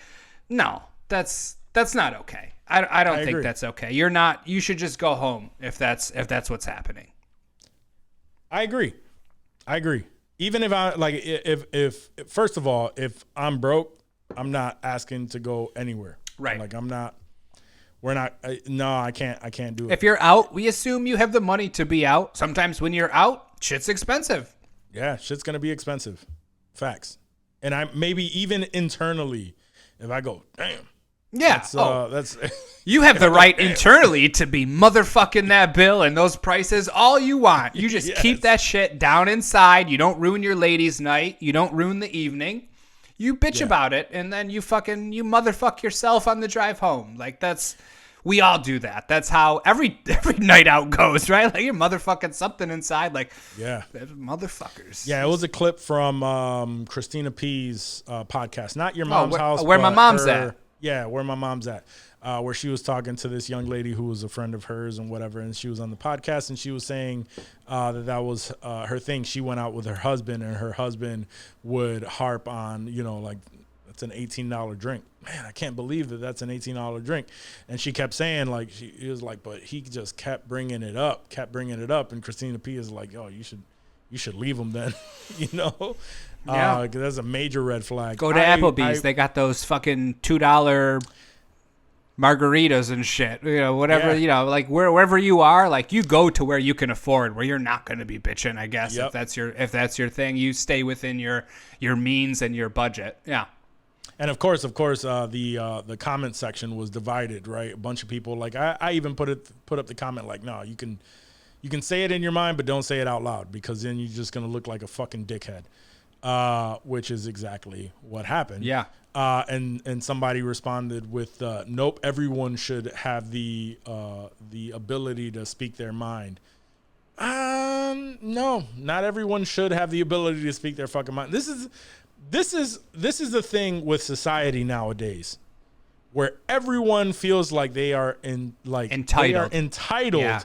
to be able to speak their fucking mind. And a lot of you, this is probably coming off, from somebody who has a podcast that you're probably listening to, and you go, you need to shut the fuck up, periodically. I'm the one that's going to tell you, yeah, some of you just need to shut the fuck up. Your opinion does not matter. Not enough to fucking say that shit out loud. Because, and then if you do say some stupid ass shit, then you gotta take what comes with it. Yeah. And that could very well be the repetitiveness of you complaining all the fucking time about shit like that. Yeah, you could probably lose your girl. That shit would get annoying too. Like knowing that, bro, like I if your don't girl, let's say our girl was doing that every time we go out and we knew it was coming, like, oh, she's just gonna go out and bitch about the call. Like, that's a killer, bro. That's a mood killer or relationship killer or just. It's a mood killer, altering what you would normally do that you enjoy, because you knew you just don't want to hear it from this person. Yeah, 100%. I would stop taking her out. If that were like, we wouldn't go out. I would just fucking cook dinner and just like, who not knows enjoyable. what else they're bitching about at that point. But yeah, and I mean, I Yeah. get the sentiment. Shit's expensive. We know that. But You knew that when you were about to head out. there's times when you should speak your mind, and there's times when you should shut the fuck up. Yeah, and if that's your wife, and it does mean whatever, everybody's situation is different, but Unless she's a gold digger, like, she should understand. Like, we got bills. We're paying the shit together. Can't spend $300 on dinner. yeah, and if you got it like that, stop fucking being that cheap. If you don't have it like that, that's your wife. She should probably already know. But like, hey, babe, things have, not been so great. We're going to head out, but let's try to keep it light. That's it. You go somewhere where you don't even have that option. You're not going to go to buy a $400 bottle of wine from Applebee's or Chili's. Like, you exactly. pick your spots, bro. Yeah, don't go to Nobu. Yeah. Yeah, if you can't afford it, just don't walk into Nobu. There you go. Okay. That's fair. Yeah. Gotta love it. All right. You have any other random news that you want to bring up? No, that was pretty much all the important news stories. I really just wanted to make sure we hit on that Lizzo. Yeah, that Lizzo shit is fucking crazy. I did not know that she was also fat shaming these tour dancers. Oh, man. That's wild. That's like if I was shaming somebody for smoking too much herb. Like, you get high too much. You smoke a lot of weed. That's bad. You shouldn't do that. Yeah. Like, I fuck mean, I do Dave. that, but I don't really smoke that much herb, so Right. it's okay for me. Exactly. Oh, man, that's like me telling people they shouldn't Snack. You should really lose some weight, bro. You should, yeah. That's Probably- that's exactly what it sounds like coming from Lizzo, Yeah. son. But No, I worse, mean, because that worse. bitch is like 400 pounds. Yeah. Well, it's not only that, but I'm also not going around. Right, you're not preaching that big is beautiful. Like, you're like, I'm trying to get my shit together. Yeah. I'm trying to work out, do my thing, and this bitch is like, nah. I acknowledge You that be I a am fat not in my slob. It's best sexy form. as hell, girl. Get you. Yeah, and she's just like, ass dimples, that's a norm. Ugh, that fucking cottage cheese ass bitch. Get the fuck out of my face. What else we got? Let's go to Hollywood Johnny's before I gonna get love heated that. some more. I'm Johnny's kidding. gonna love that one. All right, let's do it. Hollywood. Hollywood. Yeah, so I mean, obviously we know that the actors and writer strike is still going on. It's stopping so many projects from moving forward. Everything I hold dearly Yes, is being yep. fucked up by this right Is being now. pushed back. Yeah, first we go through 2020 and everything is pushed back, and now we're going through it again, except this is a much better cause. But I'm bringing it up because one of the things that Hollywood or the writers and actors are kind of banding together on is the use of AI. So there are reports have been coming out that multiple Hollywood studios, including Disney, are hiring expensive AI experts for random projects in secret here. So that's really fucked up. Yeah. That is Because there was a really Netflix fucked just put out a job posting for some sort of AI director they're one of creative position where the salary was like $180,000 a year, just something absurd money that Netflix posted one that was $900,000 for a product manager, AI product manager listing. And they can't $900,000. pay any of their actors or writers a decent wage, but None. the AI, sure, that's a shitty fucking look for Netflix. If I had an ounce of fucking integrity, I would cancel my Netflix subscription, but I do not. So I'm not going to cancel that. Not enough to have to deal with my child. Nah. Kids need that, especially in like, your case. Yeah, dog. No, yeah. My kids, I could stop watching Netflix myself, but they're still going to get the monthly, the monthly payments, which is like really, if I'm still paying that shit, what the fuck? Oh yeah, no, I'm gonna watch I'm gonna stream that shit when I'm sleeping, just so I'm putting some work in my on kids their are not servers. going to understand. My kids are not going to understand when they can't, when they can't watch Bluey and whatever it is. Coco my Melon. son would be cool. My son would be cool because he's just all about YouTube right now. I was gonna say, yeah, I feel like he'd He's be just alright. like, yeah, whatever. Yeah, he'll be good. My daughter, the 3-year-old, nah, son, she'd murder me in my sleep. I feel like Violet don't play. She don't play at all. But yeah, it's really fucked up. It's really fucked up that they are now looking into AI. And what is it that they could possibly fucking do with this? Like with an AI product manager? What? Well, yeah, I mean, what kind of AI are they fucking with that they think it's gonna do anything that's worth that amount of money a year? Like the AI that we use, like ChatGPT and shit, is just recycling other shit from it's not coming up with new shit. This isn't like an alien life form that's giving us new info. Like it's just basically scraping the internet for text and anything related to what you said. So like, what kind of AI technology are they using that they're so fucking sure that $900,000 a year or whatever that salary was would be even remotely helpful? Like that's also like what kind of boggles my mind about this. Like the AI that we know, the AI that we all have access to. Okay, I'll get this job and then I'll just put everything they asked me for into ChatGPT. Like what the fuck? What are you getting? What are you getting out of this? What is coming out of this? I mean, it really depends. I'm sure there are a lot of people who signed contracts without looking at them, right? We've heard of a couple of instances where people have, actually read it and there's some AI shit in there. They may have the rights to do very specific things with AI. Could be for writing, like smaller projects that need completion to make sure that they come out on time. It could be for a number of those things. And instead of paying the people who who built everything that they, that they've released that have built up the brand, Yeah. with quality shows. Instead of paying them, a decent amount or a decent wage, they're just gonna hand it. That goes to show too what the quality of shows and movies are to them. Yeah. They could care less. Let's just pump it out. People are gonna still go. People are still gonna watch it. They're gonna complain, but they're still gonna see it. In the same vein as, the strikes and all that, did you see Arrow actor Stephen, is it Amell? The dude that was Oliver Queen on Arrow his comments regarding the strike and all that, where he's pretty much said like, I support my Screen Actors Guild and the actors, but he came out and said that he was against striking.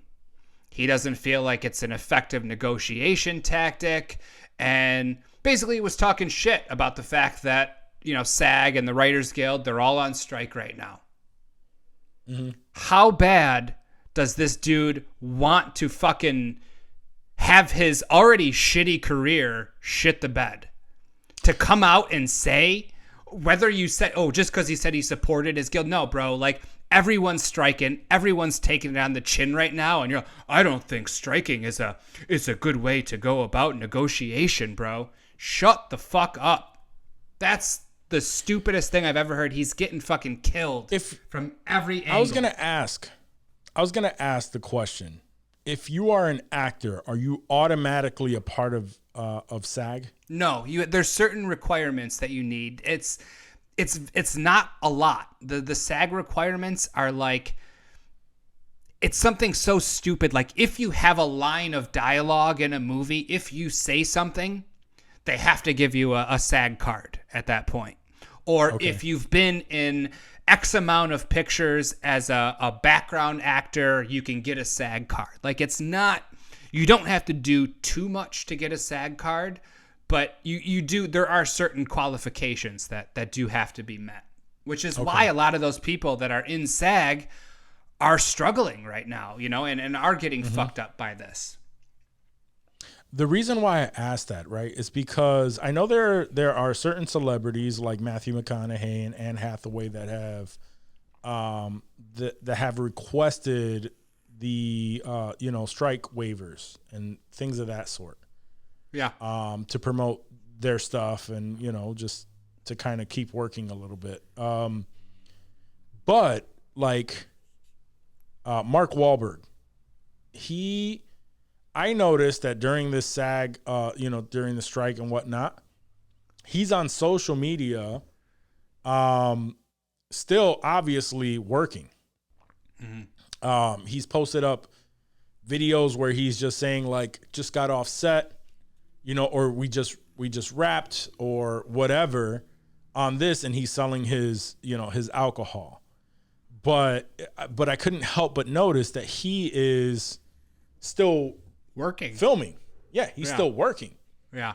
So that was my like, is this obviously this is something where the Actors Guild is striking. So if you are not a SAG member, then you don't have to abide by those rules or anything like that, or join in solidarity with your friends or whatnot. I mean, he should. Yeah, agreed. He very well should. But that made me question, because I'm like, wait, I thought everyone stopped working. And this dude is still filming. Who the fuck is he filming with? That, even if he's not a SAG member, who is he filming with that is also just not a part of SAG? Here's the SAG requirements. So a performer becomes eligible for membership under one of the following conditions. Okay. It says proof of SAG/AFTRA, SAG or AFTRA covered employment as a principal performer or recording artist in a film, or proof of 3 days of acting as a background actor in a SAG production. Okay. That's it. Those are the only two things that I see that are the qualifications to become a member of SAG or SAG-AFTRA. So it's not a lot. So clearly Mark Wahlberg is a SAG member. So yeah, I don't know if he's filming in a different country or, because like the UK, we talked about the UK Guild, how they're not allowed legally to strike in solidarity. So it could be one of those type of loopholes. I find it weird that Mark Wahlberg would kind of shit on everyone like that, without some sort of good reason to do so and not be striking and picketing in solidarity.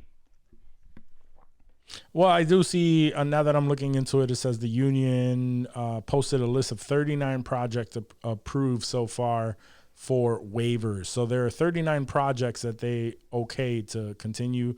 And obviously, let's see. The projects include, it says the list includes 2 projects from A24.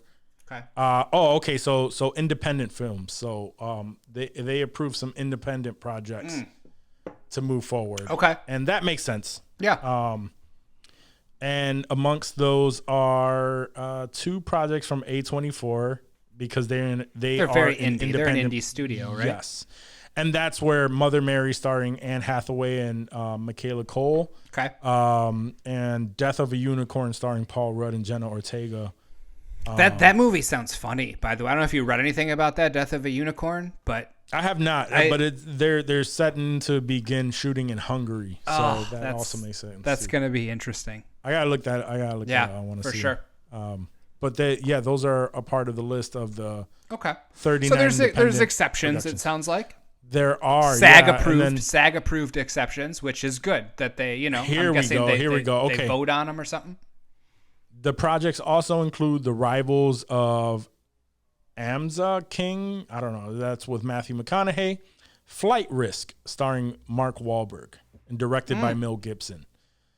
So I guess that is. So Melly Gibson got a little pass. Mel Gibson got a pass because it's an independent film. Okay, so that's making sense. All right. Yeah. Dust Bunny with starring Mads Mikkelsen and Sigourney Weaver. Don't know why I can't say these names. And Bride Hard, starring Rebel Wilson. That sounds like it probably should have stopped. Just shelve that. Yeah, just shelve that like indefinitely. That yeah, sounds bad. I think that one can go for sure.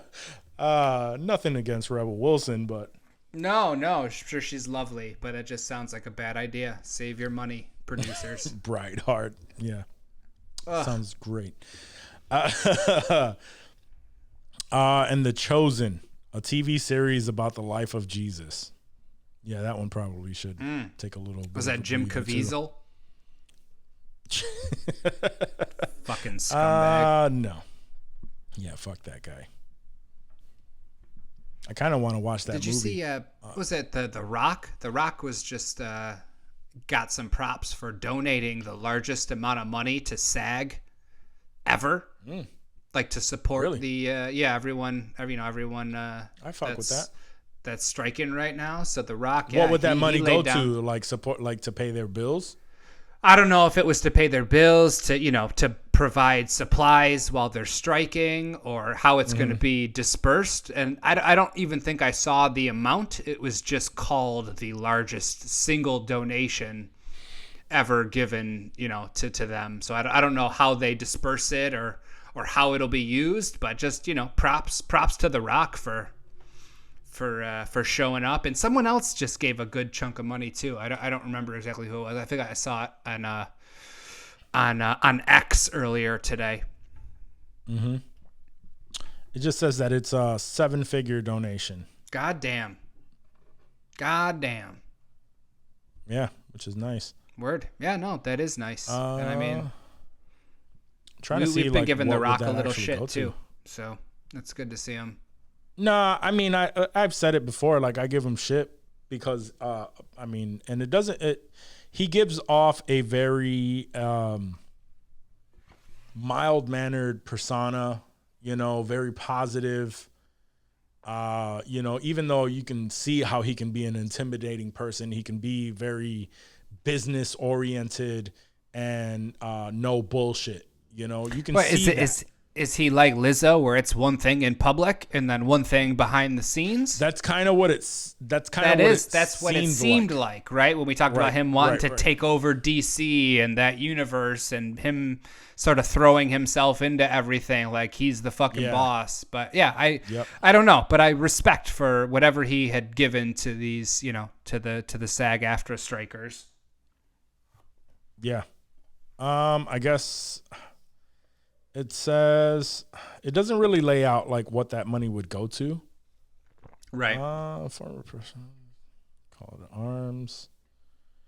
It just says that the money goes to their various programs. Like, what the fuck does that mean? Yeah. Either way, hopefully it goes to, you know, these people that are on strike, like some sort of way to, you know, keep their families fed a little bit, you know, pay some bills. I know a majority of, or you know, or not a majority, but a very minority amount of SAG members are wealthy enough to, you know, not be bothered by this, but that is not the majority. A majority of SAG members are people who are just getting by day to day, you know, getting paid. I mean, we heard the qualifications. It does not take much to get a fucking SAG card. So that was why, you know, what was the number that I gave a couple of weeks ago, that like 80% of them make less than $26K a year or some bullshit like that. Like, yeah, that's, you know, we always think, and Tony Baker, the comedian, he had posted something on IG about how just because, you know, you think that somebody was in a movie or on TV that they're fucking balling. And that's rarely the case. You know, there's a small percentage of actors that are set and, you know, they're striking in solidarity because that's what they need to do. And they're, you know, their bills are getting paid. They're not worrying about shit. They're going to be okay until this ends. But that's a very, very small number of those members. Right.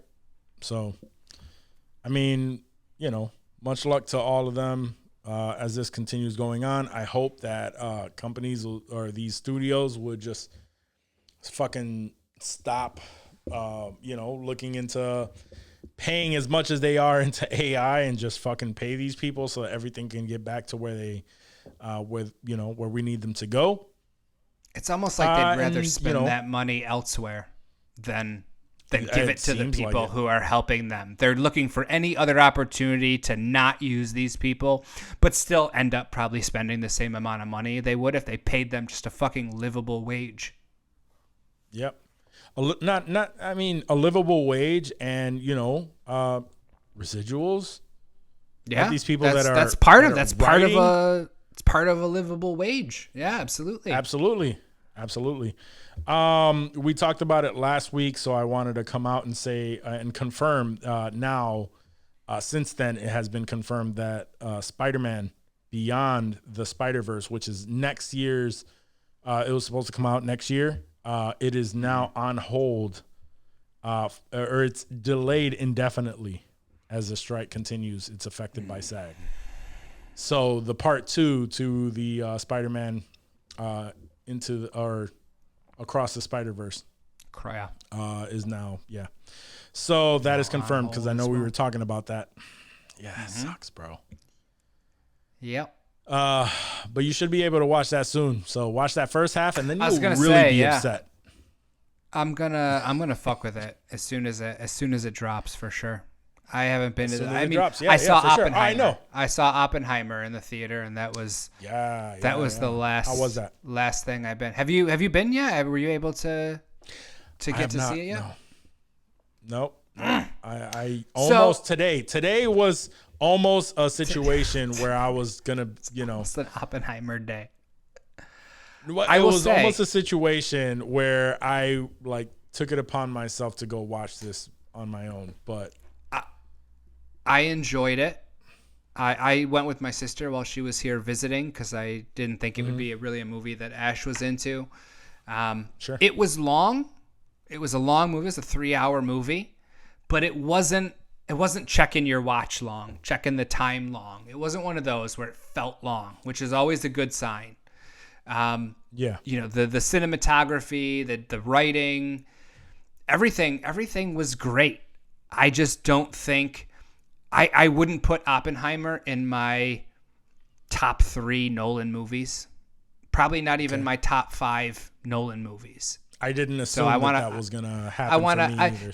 But that's what you would think, though. The way that people are talking it up and the reviews coming out and everything, like they made it seem like it was just. No, I know, absolutely, and it don't fall for it because it was a good movie. I don't think it was a great movie. It's not the best movie I've seen all year by any means, but like it was still a solid 3-hour Nolan flick. It's, you know, you feel the Nolan influence on it with all the actors and everything. And it was good. Don't get me wrong. I don't regret going to see it in the theater or anything like that. But it just, I think my expectations might have been too high going into it based on what I was reading. Question. Yes. Above or below Dunkirk? Above. Above Dunkirk. Okay. Yeah. That's a standard. Yeah. That's a good bar. Yeah, I feel like that's Dunkirk. That's where you're getting near the weird Nolan bar. Where you're like, is it worse than Dunkirk? Because that could be bad. I enjoyed. Dunkirk wasn't I did fantastic. enjoy Dunkirk.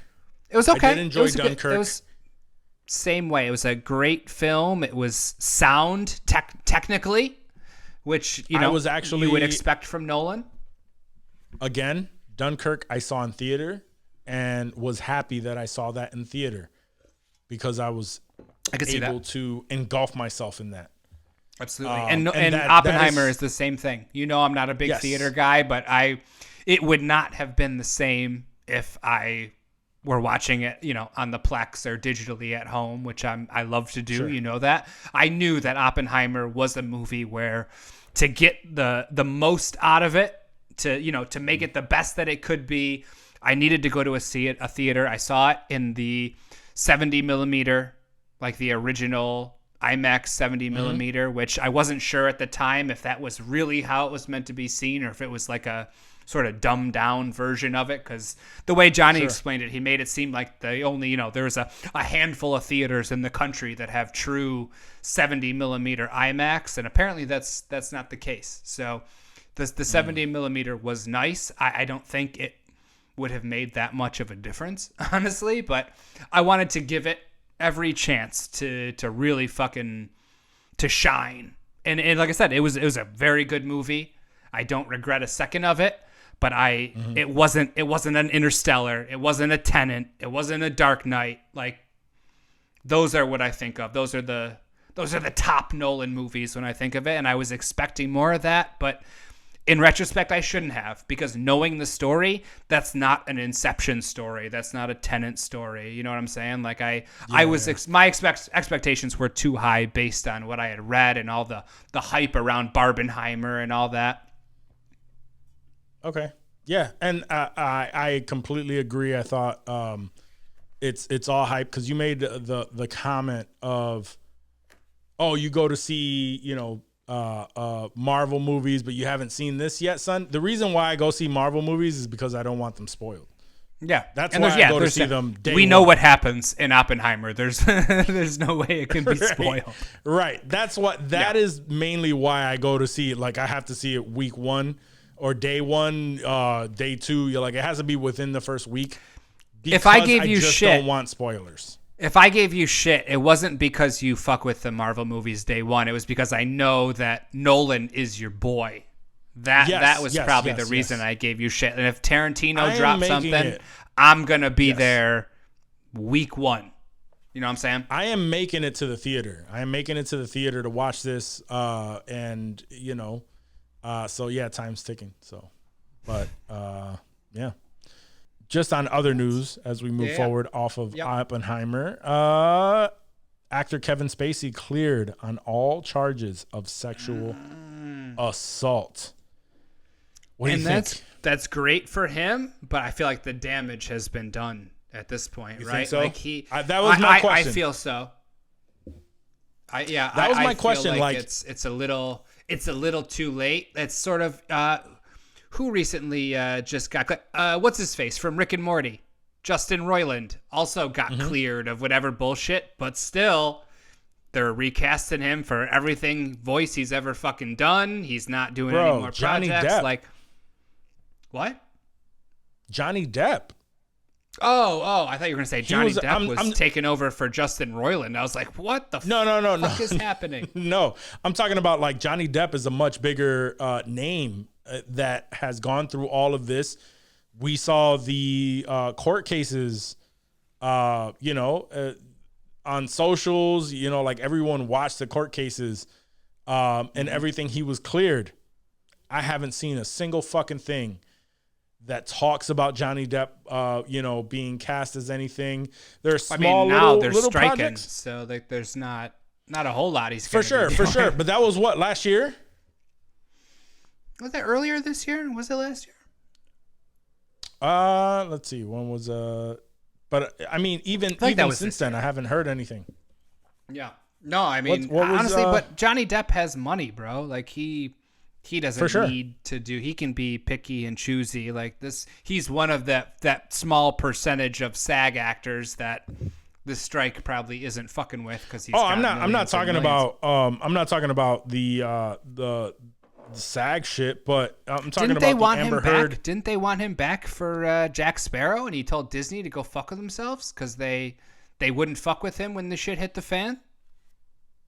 I don't know. He was let go from. It wasn't necessarily Jack Sparrow because he said he would play that character for as long as they would want him to. This was obviously years ago when everything was great. Sure. But it was like he lost. What was the Harry Potter spinoff? The Fantastic Beasts.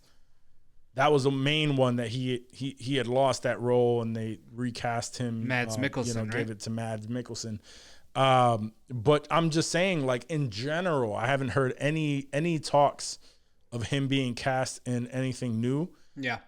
Prior to the SAG strikes, and I feel like he's still way more likable than Kevin Spacey right now too. So if Johnny Depp's not getting any work after that shit, that is Kevin my point. Spacey ain't gonna do shit. Yeah, that is my point right there. And I can't even look at Kevin Spacey honestly without thinking of all that bullshit now. So like that would take me out of anything that I saw him in. I'd be like, oh man, the fuck is Kevin Spacey doing in this? Isn't he a piece of shit? Like I just. Danny said, I don't give a fuck. Just redo the last season of House of Cards and I'm good. And that's all I really want him. Because that's really what I was most pissed about is because I fucked with House of Cards. And when they fucked that all up, seen it. I stopped watching. I stopped watching that shit because I just didn't care anymore. I felt like that was, they did him dirty on that. But yeah, he's fucked. I would agree with you. I don't think his career is going to. Just because they didn't prove it in court doesn't mean you're a piece of shit. That's the Justin Roiland defense. Mm-hmm. I'm pretty sure he is almost guaranteed a piece of shit. He just gives off that energy that he does now. Now I expect it from him. Like I just like, oh man, what a piece of shit. Like I don't know if that's true, if that's fair or not, but like that's how it is. So. That's and you know what? That has nothing to do with that has a lot to do with our conversation just because and that's why I'm asking that is your acceptance into the major film roles and shit is how the audience sees you. And just because your name was tied to this, even though you were acquitted of all of it, right? Found not guilty on all charges. That doesn't matter because public perception is everything. Yes. And the studios know that too. Yep. And you are now, unless he gives like another Usual Suspects performance type shit. It would need to be insane. It would need to be like a American Beauty or some shit. Like he needs to really come back hard to get back into the good graces. He can no longer coast. Like a Brendan Fraser comeback. Yeah, he needs to come back hard. Which I don't see happening. Yeah. I don't see that happening either. So I think his career is still going to be in the shitter. So yeah. Hopefully he's got bread stocked or else he's going to be on some hard times. Well, you know what? I'll tell you right now, the people that will probably more than likely take him and accept him, right, are the people of Mattel. Because after Barbie has blown up, Mattel has reportedly said that they have 14 Mattel properties in the works, including Barney, Polly Pocket, Thomas and Friends, and whatever the fuck American Girl is. I don't even know what that is. It's a doll collection, like a really expensive doll collection that is Why? famous. Why? I don't need a Barney movie. What was the one? There was another one you said that we were like, what the fuck would they even make a movie out? Uno. Oh, Uno. Yeah. What the fuck would an Uno card game movie be about? I mean, they said the same shit about Battleship, and that was actually No, pretty good. Battleship was trash. Let's not get it twisted. Like they thought it sort was of pretty good. They made a plot out of it. I get it. They tied with it in, the but like aliens and shit like that. It wasn't as bad as I thought. Even that was a stretch, but It was a very big fucking stretch. card game, bro. Uno, I have no idea. Is it a fucking haunted deck? Yeah, like what is it? The story, like Tetris, like the making of the Uno game. Yeah. Because Tetris fucked. I don't know if you watched that on I Apple haven't TV seen it with yet. No, Taron I haven't Egerton. seen it yet. No. Fucked. I really want to fuck with that. I still have to watch that. I haven't had much time to watch like movies, but then again, I But just he's got banged 8 out hours 18 for a fucking series to watch to completion. 1883. I jumped in and I saw that. No, For sure. I would rather you watch that anyway, so that's okay. But yeah, that doesn't make any sense at all. But I feel It doesn't. You. It doesn't. I feel It you. doesn't. Yeah, it's what we make time for. It's what you want, baby. It's walk time. You do what you want. And I'm also very interested on that Zach Galifianakis the Polly Beanie Pocket. Baby movie. Yeah. Oh, there you go. Yeah, Where Beanie he, Baby. He doesn't have the beard. He looks very different. Yo, yeah, you don't recognize You know, him at all. initially when I saw that, right, I only saw the photo, and for some reason I thought, in a very quick glance, that it was John Goodman. You can see that. Because John Goodman see looks it. weird now that he's skinny and Yeah. old and sort of like saggy. Yeah. He's kind of creepy looking, to be honest with you. I miss He is. the robust, chunky Dan Connor. That's that's the how I weirdness. picture Yes. John Goodman. Even the rugged bearded John Goodman from what's the bowling movie, The Big Lebowski. yeah, like Walter Sobchak. Mm-hmm. Yeah, that's that. Just in my mind, John Goodman is just a That is John big, Goodman. larger Yes. than life presence, and Absolutely. to see him like he almost looks sick. Like I'm worried for him. Like Yeah. that's how I feel. But if he's healthy and he's doing good, then by But all Zach- means, we're not Lizzo's here. We're not gonna fucking shame but anyone's body. But no beard, Zach Galifianakis. I don't know how I feel about it. But yeah, no, either way, it's not great. It's not. that looks awesome though. No, it's gonna be good. And Elizabeth Banks, right? She was also. I love her. I think she does. I fuck with she'll Elizabeth be Banks. great, and that I can't wait to peep that. Minus her fucking shitty all girl Ghostbusters movie. Was she in that? She directed it. Oh my God, I did not know that. Yes. I take everything back. No. I still think she's a good actress. Maybe her movie directing choices are a little out there, but I get it. I understand. For the culture. Yeah, she's oh my God. I need to confirm this just before I throw her under the bus for that. Yeah, please. Okay, she did not direct it. Okay. I was like, what the fuck? Why would she do There that? was something that she directed that was all girls that she was what the fuck was it? Oh no. What was her name again? Elizabeth Banks. I forgot it that fast. Yeah, that was 30 She seconds. directed something that was an all girls rendition. And I thought it was Ghostbusters, but obviously not. Here we go. Elizabeth Banks. Sorry, guys. My internet is shit. As usual here. Oh, Charlie's Angels. The 2019 Charlie's Angels. Yeah, that was trash. That was not. That was trash. That was not any better than the female Ghostbusters. I would prefer watching the female Ghostbusters than Yes. that Charlie's No, Angels. absolutely. Just looking at this cast, I have Kristen Stewart, bro. I would never watch a Kristen Stewart movie purposely. Hey, but she redeemed herself with Cocaine Bear. Oh yeah, no, Cocaine Bear was tight. I fucked with that. Yes, that was good. I fucked with that. And Pitch Perfect 2, she directed also. I never fucked with the Pitch Perfect. No, the first Pitch Perfect is an amazingly funny, fantastic movie, and I will watch that anytime it's First on one? TV, Goodfellas style. But the second one and the third one, complete garbage. Okay, Which is she unfortunate. directed the second. Yeah, that tracks. And that got a higher star percentage on IMDb than Cocaine Bear, so I don't know how much I rely on that. I really liked Cocaine Bear. Do you remember surprisingly movie 43? She was one of the directors of movie 43, apparently. Oh, no, she directed seven movies within a movie in movie 43. There were Hugh 3 Jackman had directors the ball for... chin. Yes. That was such a weird That movie. was a dude. movie. I don't even...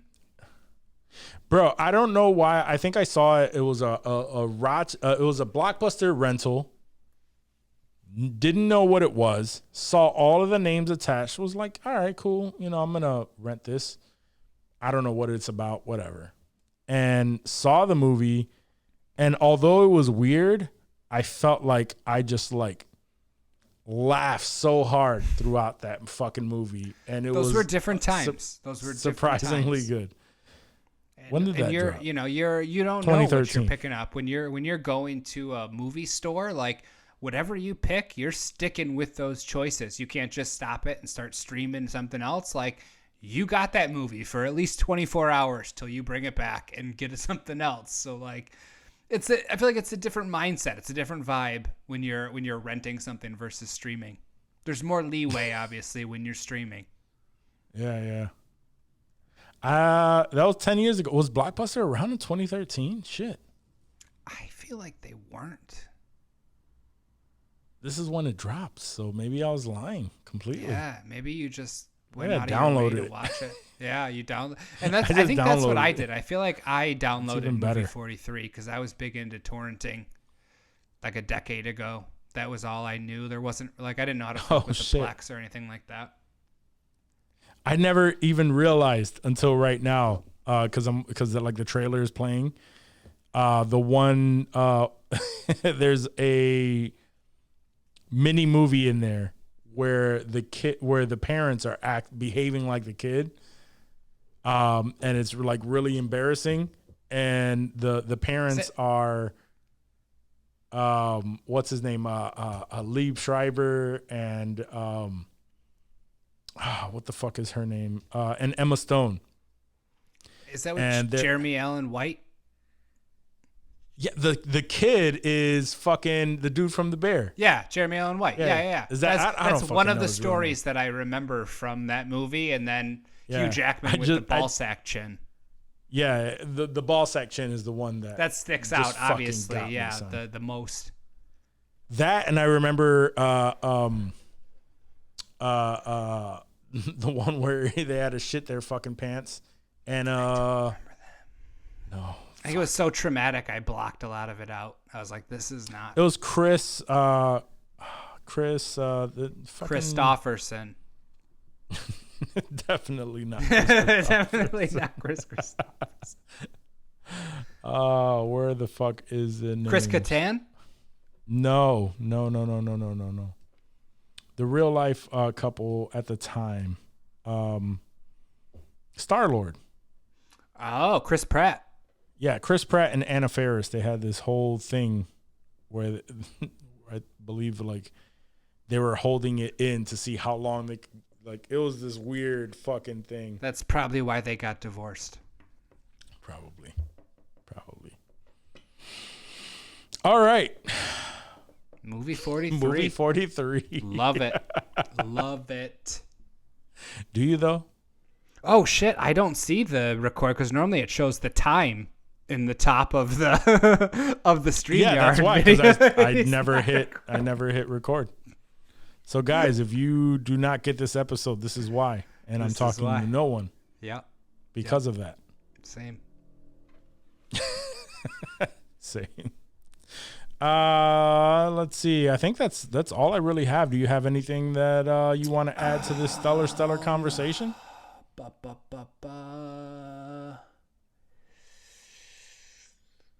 You fucking with anything?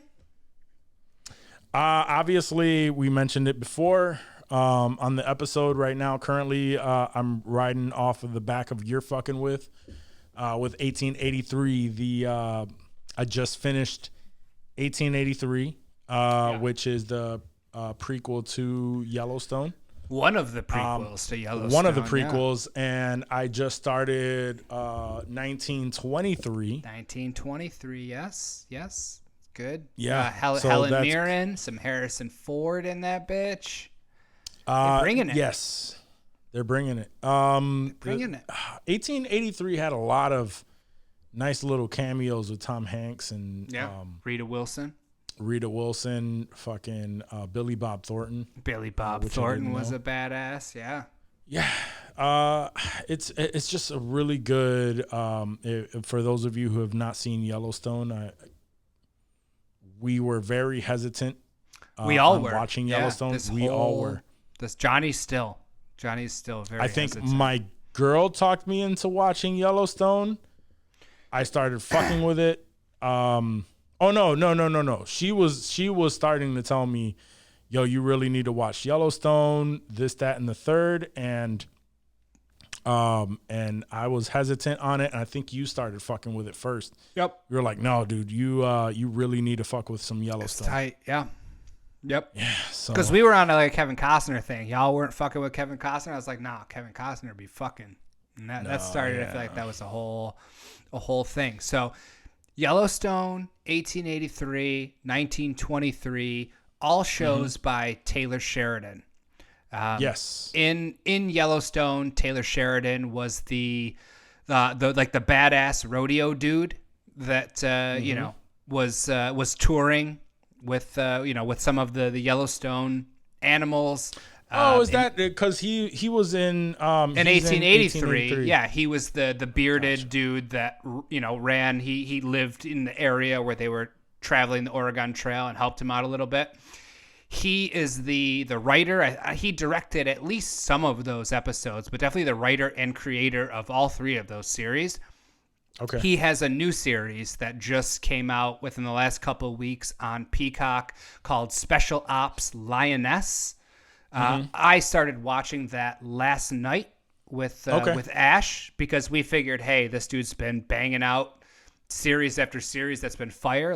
This isn't Yellowstone related in any way, but we thought, hey, let's give it a shot, check it out. We gave it the episode litmus test where, hey, is this something we could fuck with?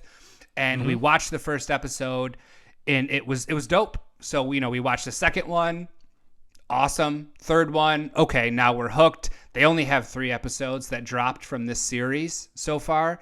But it's Zoe Saldana is one of the main, the main chick in it, along with Nicole Kidman. I mean, there's some other people in it. Like I said, unrelated to Yellowstone, but still very, very awesome, very badass. So that is what I will be fucking with. Still fucking with Hijack. I think we got one more episode of on Apple TV Plus of Idris Elba. Shit is popping off, getting wild. And then sort of, in between all of this, I've been watching a lot of videos where they're I don't want to say remaking, but I forget the word for it, but they take old old Zippos, like a Zippo lighter that's been rusted from the 30s, and they revamp them. They make them, pull them apart, take them apart, clean all the rust off. Yeah. Restoring. Restoring. Yeah, they're restoring all these old artifacts, anything from guns, lighters, I fuck with those bread videos. slicers, swords, where they're just they're so interesting to watch, and it makes me want to go and start looking for old shit to restore and make look new and shiny. Yeah, it's just something that I've been fucking with pretty regularly. They show up in all my different feeds because they know I fuck with that shit. So, yeah, the restoration of all those old cool pieces of history and shit are just been really cool. That's all I've been. Awesome. That's all I've been fucking with. Yeah, Taylor Sheridan wrote Sicario. Oh, okay. That makes sense because That tracks. Special Ops Lioness. That's funny you say that because it gives me Sicario vibes when I'm watching it. The way that it's filmed, the way that it's shot, just everything about it will give you Sicario vibes if you get a chance to take a look at it. Mayor of Kingstown, which I heard is dope. I think we'll fuck with that probably while we're we're waiting gonna be because fucking with the Special Ops Lioness episodes are weekly. They get released at this weekly moment. on Yeah. Peacock. So there's you can't just go wild and binge it like we were doing with There's all the other a series. few seasons of that. Oh, really? Nice. Mayor, I thought it was just one, but oh no, it's 2 seasons. okay. That's dope. Mayor of Kingstown gets 2 seasons. It's on Paramount Plus. Also, I think on Paramount Plus is Tulsa King. He With wrote, Stallone, right? with Stallone. He wrote that. That honestly, that looked badass too. I heard good things about that. He wrote Without Remorse with Michael B. Jordan. Okay. And that was the movie, was the Tom Clancy, right? They were trying to do like Yes. a Tom Clancy tie-in there. Yeah, that fucked Yeah, he wrote that as well. And he also wrote Wind River, which I did see with Jeremy Renner, which makes sense why he does. He fucks with Mayor of Jeremy Renner Kingstown. pretty Yeah, heavy. he is a person that once he works with someone, Yeah, he like brings them around for other shit. that's good. I like so that. yeah. Taking care I'm of your liking it. people. Yeah, that dude has not been missing lately. And I mean, No. I don't know. He was on Sons of Anarchy. He acted on there. I don't know if he was like an executive producer. I know Kurt Sutter was like the creator of Sons of Yes, Anarchy. yes. So that I won't give Taylor Sheridan credit for that. But I feel like he had a hand in that, whether it was writing or producing. But the dude just hasn't fucking been missing. So if you find yourself about to watch some sort of Taylor Sheridan project, it's probably gonna fuck based on his track record. Yeah, he's listed as just an actor. Okay. On Yeah. Well, he still knows how to choose his projects. I'll give the man that. for sure. No, I mean, yeah. If I see his name attached, he has enough projects. You gotta put some that respect are on it. great that I gotta respect it. And there are 2 untitled Yellowstone sequels and spinoffs. Is it the So- one after Yellowstone when Kevin Costner's gone? Well, because of all that there's bullshit? one that just says spinoff 6666. Ooh. And it says founded when the Comanches still ruled West Texas. No ranch in America is more steeped in history than in the West than the 6666. So, the 6666 is synonymous with the merciless endeavor to raise the finest horses and livestock. So it has to do with that team, the 6666. Like a specific, isn't that the team that he was a part of? Was it? I might have been. Yeah. I'm thinking in so. Yellowstone, Remember like that they sent crew? off that other that one kid. Yeah.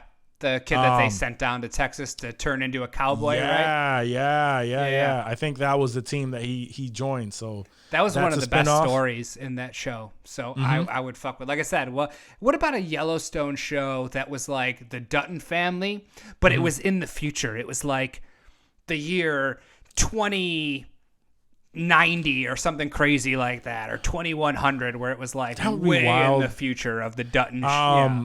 I think they would just because like I'm very interested in seeing what this sequel with Matthew McConaughey is going to be. Because we only get 5 episodes of the Kevin Costner version, the latest Yeah, one? it's only like a half a season that they have left. Yeah, We have 5 episodes that maybe we're 6, waiting for. 7 at the most. Yeah. Yep, and then it's supposed to be this spinoff with McConaughey that still has no synopsis or anything like that. Right. But I am interested to see what that is going to be, and I fuck with McConaughey, so Fuck yeah. I will be tuning in. Oh hell yeah. All right. All right. Is that all we got? Yes, sir. Yes, sir. All right. Well, since we have nothing else to add to the episode, guys, thank you so much for joining us on this episode. You made it this far, so that means you fuck with us and we fuck with you. Remember to rate, review, subscribe to the podcast wherever you are listening, whether that be on audio or on YouTube. Check out full-length videos on YouTube if you are not already subscribed in that version of the podcast. We're just some handsome devils that you're gonna want to take a look at, right?